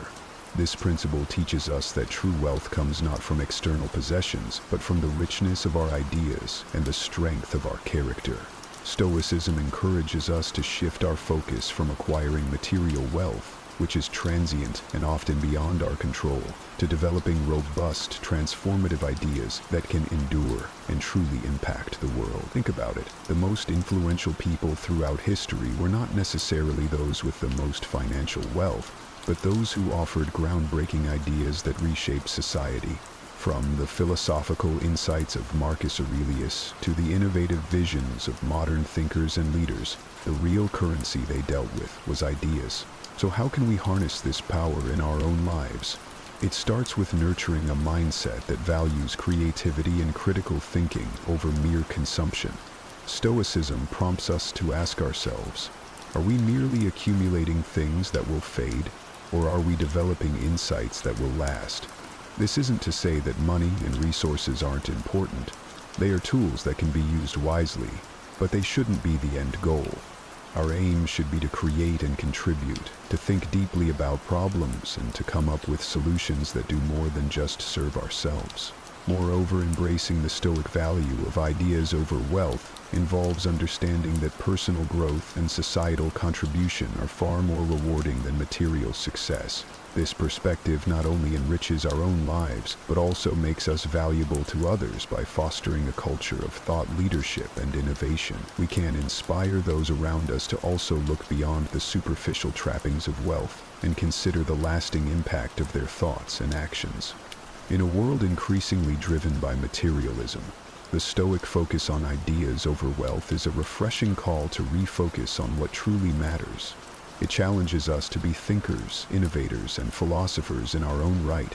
to build legacies of wisdom rather than just wealth. The Stoics teach us that while we can't control external events, we can control our reactions and actions, shaping our own destinies through deliberate choices and purposeful living. This is not about forging a path in defiance of the world, but rather crafting a life that aligns with our deepest values and virtues. So, how do we start creating our own path? It begins with self-awareness. Stoicism encourages us to examine our lives critically and to question societal norms that might not resonate with our inner truth. Are we following a career or lifestyle because it's what's expected of us, or because it genuinely fulfills us? By reflecting on these questions, we can begin to carve out a life path that truly reflects who we are and what we believe in. Once we have a clearer sense of direction, the next step is to take action. Creating your own path requires courage. The courage to make unconventional choices, to step away from the beaten track, and to withstand the uncertainty and criticism that might come with such decisions. Stoicism equips us with the mental fortitude to handle these challenges by reminding us that our worth is defined by our actions and character, not by external approval or success. Additionally, creating your own path means embracing the concept of lifelong learning and adaptation. Stoics like Seneca and Marcus Aurelius were proponents of ongoing self-improvement and adaptability. They believed that a wise person is always prepared to adjust their course and learn from their experiences. This adaptable approach is crucial in a world that is constantly changing. It encourages us to remain open and responsive to new information and experiences, ensuring that our path remains relevant and aligned with our growth. Lastly, creating your own path isn't just about personal ambition. It's about contributing to society in a meaningful way. Stoicism teaches us to look beyond our individual desires and consider how our actions affect others. By choosing a path that contributes positively to those around us, we fulfill the Stoic ideal of living harmoniously within our community and the broader world. This interconnected perspective ensures that our path is not only self-fulfilling, but also socially responsible. Change is inevitable. Change is also the principle of life. That means that everything that is alive will change, and even things that are not alive will change. Stoics understand that change is the only constant in life, and they teach us to embrace it, not just passively, but actively. They encourage us to mold and be molded by the changes that come our way, ensuring our growth and refinement through every experience. The Stoic approach to change is rooted in the dichotomy of control, a fundamental concept introduced by Epictetus. It reminds us to differentiate between what we can control, our actions, responses, and judgments, and what we cannot, such as the actions of others, the past, and much of the external world. By focusing our energy on our own sphere of influence, we become more effective and serene. This perspective equips us with a mental framework for adapting to change by reducing anxiety over the uncontrollable and empowering us to act where we can. Moreover, adapting to change means maintaining an internal steadiness despite external fluctuations. Marcus Aurelius, a Roman emperor and Stoic philosopher, advised us to be like a rocky promontory against which the waves constantly break. It stands firm while the turmoil of the sea falls still around it. This image is a powerful metaphor for Stoic resilience, the ability to maintain composure and clarity of judgment no matter how stormy life gets. This stability doesn't come from rigidity but from a deep understanding of and engagement with the natural flow of life. Practically, adapting to change involves continual self-assessment and adjustment. Stoicism promotes an ongoing dialogue with oneself, a kind of internal audit on how we are responding to daily changes and challenges. Are we reacting emotionally or are we responding thoughtfully? Are our actions consistent with our values? This reflective practice not only helps in managing immediate changes, but also in anticipating and preparing for future ones. Adapting to change in a Stoic sense means viewing each new circumstance as an opportunity for development. Every change, whether perceived as positive or negative, brings lessons and chances to refine our virtues, such as wisdom, justice, courage, and temperance. For instance, A sudden hardship might provide an opportunity to practice fortitude and compassion, while an unexpected success might test and strengthen our humility and generosity. This isn't about making rigid plans that resist change, but rather about setting a course guided by our deepest values and virtues, ensuring that each step we take is intentional and meaningful. The Stoics often spoke about the importance of living with a purpose that transcends daily fluctuations and distraction. They argued that without a clear long-term vision, we are at the mercy of external events and impulses, tossed about like a ship without a rudder. A well-defined vision acts as this rudder, helping us navigate life's complex waters with direction and foresight. In practical terms, developing a long-term vision involves reflecting on what truly matters to us, what we value most in life, what kind of person we wish to become, and how we can contribute to the world around us. This vision should be resilient, capable of adapting to changes without losing sight of the overarching goals. For example, you might envision yourself as a lifelong learner, committed to personal growth and the betterment of society. How this manifests might change with circumstances, perhaps through career shifts, evolving relationships, or changing social contexts, but the core vision remains constant. Moreover, a Stoic approach to long-term vision involves preparing mentally for both success and setbacks. It teaches us to anticipate obstacles and view them as natural parts of the journey. This preparation is not pessimistic, but rather a form of realistic optimism. By considering potential challenges and visualizing how to handle them, we strengthen our resolve and flexibility, making us better equipped to persist toward our vision, no matter what life throws our way. Stoicism also emphasizes the importance of aligning our vision with actions that are under our control. It's not enough to simply dream or plan. We must also take concrete, consistent steps toward realizing our vision. This means setting manageable goals, reflecting on our daily habits, and continuously adjusting our strategies to stay aligned with our long-term aspirations. Each small action should be seen as a building block toward a larger purpose, imbued with meaning and direction. Developing a long-term vision, in a Stoic sense, means embracing the journey as much as the destination. The true value of this vision lies not just in achieving specific goals, but in the growth and insights we gain along the way. Stoicism teaches us to value each moment and challenge as part of our overall development, reminding us that the path to fulfilling our vision is just as important as the end result. This introspective practice isn't just about self-improvement in a conventional sense.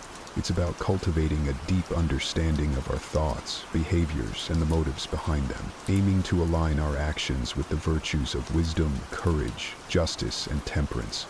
Stoicism teaches us to turn inward and examine our responses to the world. This self-examination is a critical tool for personal growth, as it allows us to identify areas where our perceptions or actions may not align with our ethical standards or desired outcomes. It involves asking ourselves challenging questions. Why did I react that way? What can this emotion teach me? How can I respond better in the future? This level of inquiry helps us not only understand ourselves better, but also facilitates greater control over our reactions and emotions. Furthermore, the Stoic practice of self-reflection includes a technique known as the evening review, where the day's events are replayed in the mind, not to dwell on them, but to evaluate and learn from them. This practice encourages a kind of daily mental cleanup, ensuring that we remain vigilant and conscious of our progress toward our personal goals. It helps cement the day's lessons and prepares us to face tomorrow with a clearer, more focused mind. In terms of personal growth, Stoicism promotes the idea that we should strive to be better than we were yesterday, rather than better than someone else. This philosophy teaches that comparison with others is a distraction and often a source of dissatisfaction. Instead, by focusing on our own path and progress, this inward focus fosters not only self-improvement but also self-acceptance, acknowledging that while perfection is unattainable, continuous improvement is both achievable and deeply fulfilling. Additionally, Stoicism doesn't shy away from the discomfort that often accompanies growth. It acknowledges that real growth can be challenging and uncomfortable. as it requires us to confront truths about ourselves that we may prefer to ignore. However, it also reassures us that this discomfort is a natural part of developing virtue and character. Each challenge and every discomfort is an opportunity to practice Stoic virtues, strengthen our resolve, and enhance our capacity for compassion and understanding. Personal growth and self-reflection in a Stoic context mean living consciously, deliberately, and ethically. They involve a continuous dialogue between our inner selves and the external world, allowing us to navigate life not as passive recipients of our circumstances but as active, ethical participants, shaping our lives with intention and integrity. Every hardship presents an opportunity to practice virtues like patience, endurance, and resilience. For instance, when we face a personal setback, we are given a chance to practice perseverance. When we encounter injustice, we have an opportunity to cultivate fortitude and advocate for fairness. The Stoics saw these moments as exercises, much like a runner uses hills to build strength. It's not about seeking out adversity, but when it inevitably appears, it's about responding in a way that aligns with our principles and enhances our character. Furthermore, Stoicism doesn't advocate for a passive acceptance of all adversity. Instead, it promotes an active engagement with life's challenges. This involves asking ourselves how we can use an adverse situation to our advantage or to the benefit of others. Can a tough situation teach us something valuable about ourselves? Can we find a way to turn a personal struggle into a source of inspiration for others? By actively seeking the value in adversity, we transform our struggles into lessons and our trials into triumphs. Self-reflection plays a critical role in this process. Stoics regularly engage in practices such as meditation and journaling to reflect on their experiences, including their encounters with adversity. This isn't about ruminating over what went wrong, but about extracting actionable insights that can lead to personal improvement and better outcomes in the future. This reflective process helps internalize the lessons learned from adversity, ensuring that each challenge faced contributes to a deeper understanding and a more resilient self.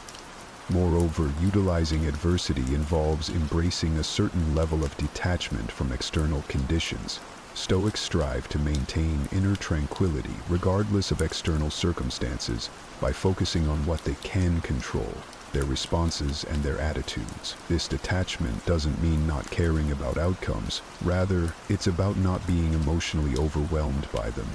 It allows us to face life's ups and downs with equanimity and act according to our values regardless of the situation. Utilizing adversity in a Stoic sense means transforming every challenge into a stepping stone toward greater wisdom and a more virtuous life. It encourages us to not only survive our struggles, but to use them as fuel for our philosophical journey, enhancing our ability to live a fulfilling and impactful life. In doing so, we not only better ourselves, but also potentially provide a beacon of hope and strength for others facing their own adversities. Leadership and influence are not about wielding power over others, but about leading by example and inspiring those around you with your virtue and integrity. Stoicism teaches that true leaders are those who govern their own lives with wisdom and justice, and whose actions encourage others to do the same. This approach to leadership emphasizes personal character and ethical behavior as the foundation of genuine influence. In Stoic thought, leadership starts with self-mastery. Before one can effectively lead others, one must be in command of oneself. This means practicing self-discipline, managing one's emotions, and making decisions that reflect a commitment to the common good rather than personal gain. It involves cultivating virtues like courage, temperance, prudence, and justice. A Stoic leader models these virtues, demonstrating through their own behavior how to live a good life.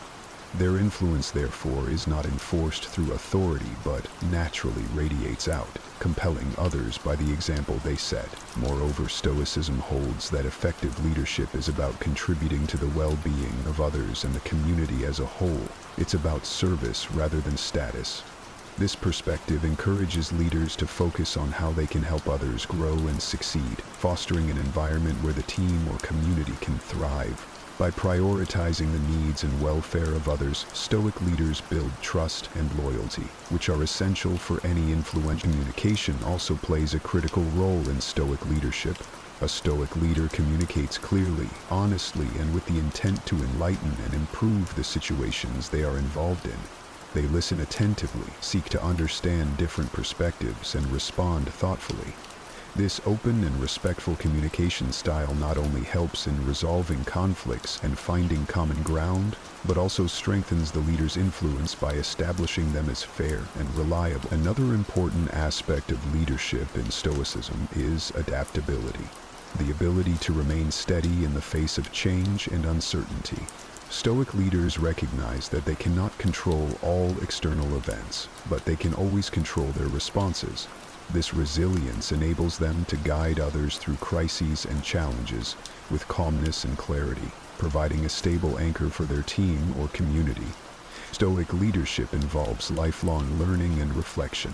Stoic leaders are committed to their own personal growth and are continually seeking knowledge and wisdom that can enhance their leadership skills and ethical understanding.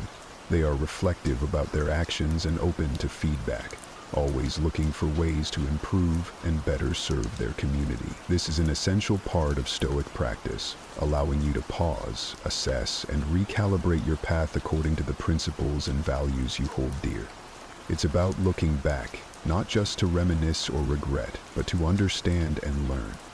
This introspective process is crucial because it helps you appreciate the distance you've traveled, acknowledge the lessons learned, and use that knowledge to shape a more purposeful future. Stoicism teaches us to view life as a series of opportunities for growth. Every experience, whether deemed successful or fraught with challenges, carries with it valuable lessons. By reflecting on these experiences, we engage in a thoughtful analysis of our actions and decisions, discerning whether they align with the Stoic virtues of wisdom, justice, courage, and temperance. This isn't about judging ourselves harshly, but about approaching our past with a compassionate and constructive mindset that is keen on continuous improvement. In this reflection, consider the times when you faced adversity. How did you respond? Did you react with frustration and anger, or did you find a way to remain composed and make reasoned decisions? Each instance provides insight into your character and resilience, offering clues on areas where you might strengthen your Stoic practice. Similarly, reflect on your moments of joy and success. These too can teach you about who you are and what matters most to you, reinforcing your commitment to those values. Furthermore, reflecting on your journey involves acknowledging the transient nature of life, a key Stoic concept. Everything, our successes, failures, joys, and sorrows, is temporary and must be appreciated in the moment, yet held loosely as we move forward. This awareness fosters a deep sense of gratitude for the present and a readiness to face the future, no matter what it may bring, with open arms and a willing heart. Finally, sharing your reflections can be incredibly powerful, not just for your own growth, but also as a way to influence and inspire others. By discussing your journey, you contribute to a broader dialogue about how to live a good life, encouraging others to reflect on their own paths and perhaps discover the Stoic way for themselves. In a world that never sleeps, where every moment is documented and shared, there's a profound power hidden in silence and obscurity. It might seem counterintuitive, but sometimes the best way to truly connect with ourselves and forge a path forward is by stepping back from the limelight. This isn't just about taking a break. It's about strategically withdrawing from the noise to build something extraordinary in the shadows. Stoicism, an ancient philosophy that has surged back into relevance, teaches us the value of internal focus and resilience. By embracing periods of silence, we align more closely with our goals, shield ourselves from the distractions of external approval, and prepare ourselves for a transformation that's deeply rooted and genuinely impactful. Today, we're going to explore how disappearing isn't just for magicians or the introverted. It's a deliberate, powerful strategy that can lead to incredible personal growth and clarity. Whether you're looking to reinvent yourself, focus on a new goal, or simply find peace in a turbulent world, the lessons we delve into today We'll show you how turning down the volume of the world helps us to amplify our inner voice. Join me as we unpack the art of vanishing, not from the world, but into ourselves, and how this Stoic practice can lead to a life of contentment and achievement far beyond what the eye can see. If you appreciate this deep dive into transforming your life with Stoic wisdom, a simple favor I ask is to hit the subscribe button. And please, don't skip any part of the video to ensure you get the full breadth of insights we're going to explore together. Let's get started. First off, let's talk about silence. Silence is not just golden, it's transformative. Embracing quietude is more than merely refraining from speech. It's about choosing what to share and with whom, very carefully. In our everyday interactions, it's incredibly easy to fall into the trap of oversharing, from the mundane details of our daily routines to our loftiest aspirations. However, when we broadcast every aspect of our lives, we open ourselves up to external influences that can cloud our judgment and sway our direction. By keeping certain details to ourselves, we maintain control over our narrative and protect our mental space from noise and clutter. This approach is deeply rooted in Stoic philosophy, which values the power of self-mastery and control. Stoics believe that true freedom comes from within, and that managing our perceptions and reactions can lead to profound peace and effectiveness. So, when you choose to hold back from sharing every detail of your life, you're not just avoiding gossip or the potential misinterpretation of your words. You're also making a strategic decision to keep your focus sharp and your intentions pure. This selective sharing helps to fortify your goals against the fluctuations of public opinion and keeps you anchored to your true purpose. It's about crafting a life that aligns with your deepest values, not one that's continuously reshaped by every passing comment or criticism. The Stoics teach us that true strength and freedom come from within. This means valuing our own opinions and judgments above those of others, not out of arrogance, but as a form of self-respect and self-sufficiency. It's about assessing ourselves through our internal lens and criteria, not through the fluctuating and often unreliable external feedback loop. Why is this important? When we depend too heavily on the approval or disapproval of others, we become like leaves in the wind, unstable and reactive to every gust. By anchoring our self-worth in our own reasoned judgments, we cultivate a stable core. This stability is what allows us to navigate life's challenges with equanimity and focus. We begin to act not out of a desire to please or conform, but from a deep, consistent place of personal integrity and understanding. This doesn't mean we disregard the feelings or opinions of others. Rather, we weigh them against our values and reason. Stoicism doesn't advocate for emotional coldness, but recommends a judicious balance, where we listen to others yet are not swayed unless their reasoning aligns with our deeply held beliefs and values. It's about creating a mental fortress where the only opinions that breach the walls are those that have been scrutinized and found beneficial to our growth and well-being. Prioritizing self-assessment helps to mute the external noise that often clouds our judgments. This clarity is liberating. It frees up mental energy that was once consumed by worrying about how others perceive us, allowing us to focus more fully on our goals and actions. It fosters a sense of authentic living that is incredibly rewarding because each step you take is aligned with your true self. In a world where sharing every detail of our lives has become the norm, there is tremendous power in secrecy, especially when you're embarking on significant personal or professional projects. The Stoic philosophy advocates for action over proclamation, teaching us that true merit lies in what we accomplish, not in what we promise. Keeping your plans close to your chest is not about fostering a mysterious persona. It's about protecting your focus and energy. Every time details of your ambitions leak out, it's like small cracks forming in the foundation of your intent.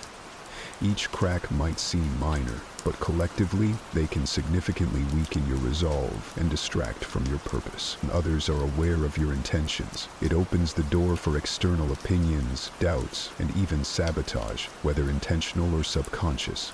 Moreover, secrecy amplifies your commitment to your goals. By not broadcasting your plans, you avoid the premature satisfaction that public acknowledgement can bring.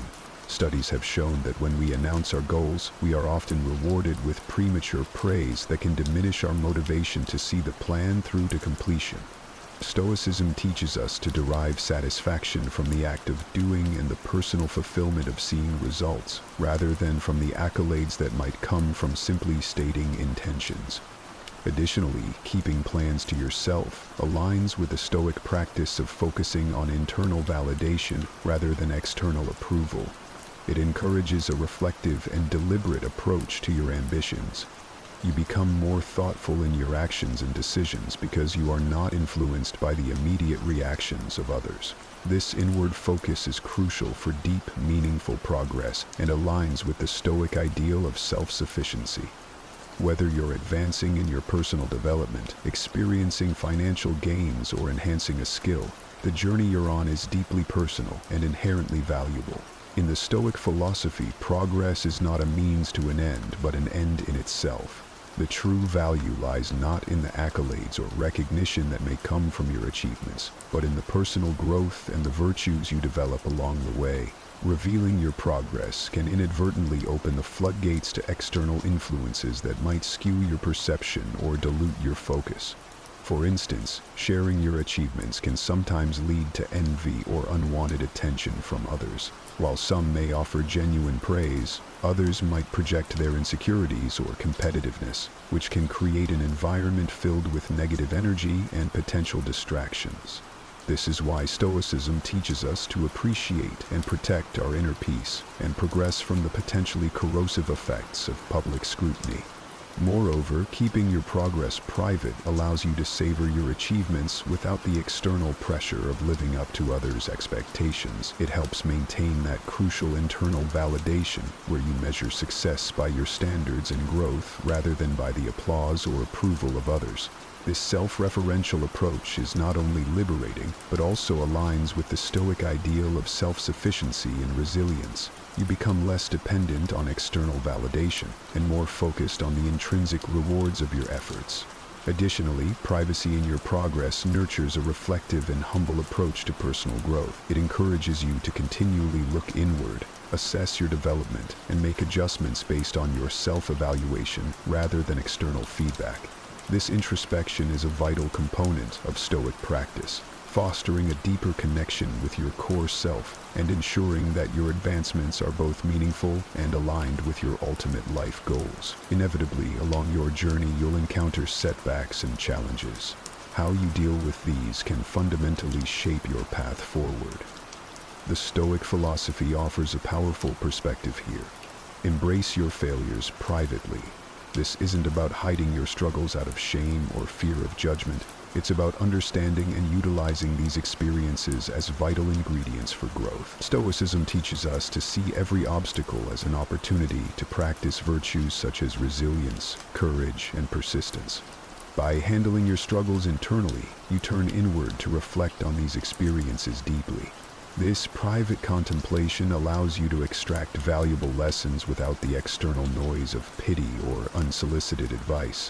When you deal with your failures in solitude, you are not distracted by having to defend your actions or by the need to maintain a certain image. Instead, you can honestly assess what went wrong and why, which empowers you to make more informed and deliberate choices in the future. Moreover, embracing failures privately aligns with the Stoic idea of focusing on what you can control. You might not be able to control the outcome of every endeavor, but you can control your reactions and your mindset when setbacks occur. Instead of looking outward for validation or commiseration, look inward. Ask yourself what this failure teaches you, how it can contribute to your character, and how it can refine your strategies moving forward. This internal processing of failures builds mental toughness and independence, qualities that are essential for anyone striving to lead a life governed by Stoic principles. It strengthens your resolve as you come to realize that your path is yours to shape, regardless of external circumstances. Each failure, when embraced silently and wisely, builds a layer of resilience and fortitude, equipping you better for future challenges. As you step into the silence, the first task is to crystallize your objectives. What do you aim to accomplish in this period of intentional quietude? Setting clear, tangible goals is not merely an exercise in thought. It's an essential part of the journey towards self-improvement and true personal transformation. Whether your focus is on learning a new language, enhancing your physical health, or launching a new venture, the specificity of your goals will serve as your North Star, guiding every step you take. Stoicism teaches us that the path to virtue and inner peace is paved with purposeful action. The Stoics didn't just endure life's challenges, they actively sought to overcome them by setting clear, actionable. This philosophy underscores the importance of having a well-defined target. Knowing precisely what you want to achieve gives your actions direction and meaning. It turns abstract aspirations into concrete plans, making them more attainable. Moreover, having a specific goal in mind allows you to measure your progress accurately. This measurement isn't just about reaching milestones, but about reflecting on the growth that each step brings. Every small achievement on the way to your larger goal is a testament to your commitment and a chance to cultivate virtues like discipline, perseverance, and resilience, key tenets of Stoic thought. When you pick a target, you're doing more than just setting a goal. You're mapping out a pathway for your personal evolution. This targeted approach ensures that every effort you make and every hour you spend is infused with purpose. It aligns perfectly with the Stoic belief in living deliberately. In the quiet solitude of your disappearance from the noise of the world, your clear, focused goals become beacons of light, keeping you oriented and motivated, no matter the obstacles you face. Once you have set your sights on a clear target, the next step is to align every aspect of your life with achieving that goal. This isn't just about occasional effort. It involves a fundamental restructuring of your daily life to make your ambitions not merely an aspect of your life, but the core of it.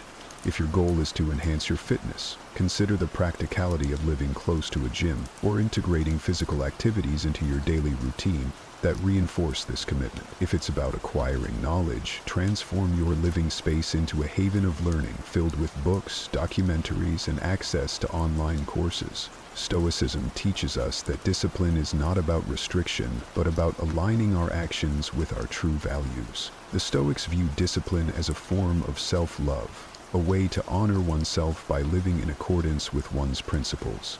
By structuring your life around your goals, you practice this high form of self-discipline daily. This isn't just about filling your time with activities that push you toward your goals. It's about crafting a lifestyle that is wholly integrated with your objectives, ensuring that every hour contributes to your broader vision. Effective time management plays a crucial role in this process. It's about prioritizing activities that drive you toward your goal and cutting out the noise and distractions that divert you from your path. This focused dedication is what turns ordinary endeavors into extraordinary achievements. It's about making each day a building block for your success, where no moment is wasted and every action has purpose. Living this way requires a deep commitment and can be challenging, but it is immensely rewarding. As you align more closely with your goals, you'll find that your efforts start to feed into a larger momentum. This isn't just about reaching a destination, it's about becoming the kind of person who achieves these goals. Stoicism doesn't just encourage us to endure, it urges us to transform endurance into a dynamic, purpose-driven way of life. Embracing this lifestyle means more than just adhering to a new routine. It's about fundamentally loving the process of transformation itself, including the discipline and the solitude it entails. Stoicism, with its deep roots in mastering the self, teaches us to cherish the present moment and find contentment within our current circumstances, even as we strive for greater achievements. This mindset shift is essential and profound. It requires you to view each day, each challenge, and each moment of solitude not as hurdles but as opportunities to grow and reinforce your commitment to your goals.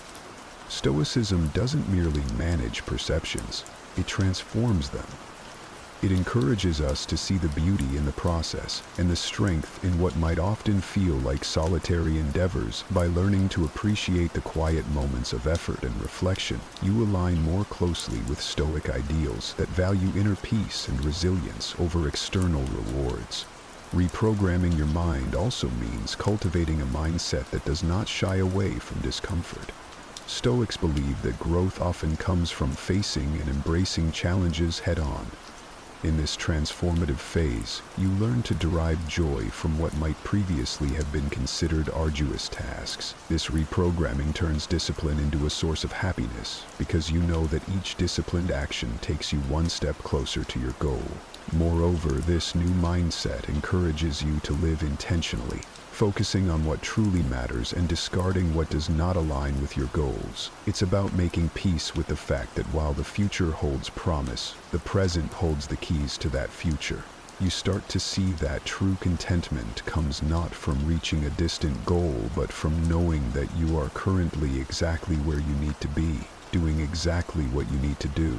Adopting this Stoic way of thinking reshapes not just your actions, but your entire outlook on life. It shifts your focus from outcomes to the quality of your daily actions. This shift is crucial for genuine, lasting change because it builds a foundation of habits and attitudes that will sustain not just the achievement of one goal, but the continual pursuit of personal excellence. Initially, the idea of disappearing was about retreating from the public eye to focus on self-improvement, away from the distractions and pressures of external expectations. However, as you progress and evolve, you might discover that the need to step back into the spotlight isn't as compelling as you anticipated. This isn't a sign of failure, but a profound realization about the nature of true transformation. Stoicism teaches us that the worth of our actions and our growth should not be measured by external accolades, but by the internal peace and contentment they bring. If you've genuinely transformed, integrating the principles and practices that have reshaped your life, you'll find that the quiet satisfaction of knowing you have evolved into your better self is far more rewarding than any public recognition. This shift in perspective is a hallmark of deep, meaningful change. This process of reappearing then becomes less about making a grand entrance back into society and more about seamlessly integrating your new self into your everyday. It's not a moment of triumph broadcasted to elicit admiration, but a subtle, continuous expression of the new principles and insights that now guide your life. Your transformation becomes visible not through explicit displays, but through the quality of your actions and the serenity of your demeanor. Moreover, Stoicism reminds us that external recognition is fleeting.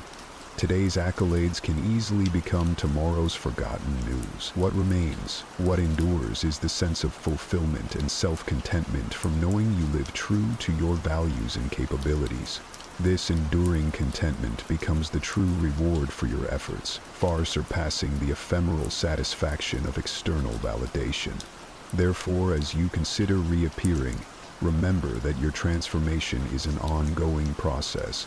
You are forever changed, not just for a moment, but for a continuous journey of self-evolution. Each day presents a new opportunity to live out the truths you've embraced. The need to reappear should never overshadow the greater need to remain authentic to your transformed self, living out the Stoic virtues of wisdom, justice, courage, and moderation.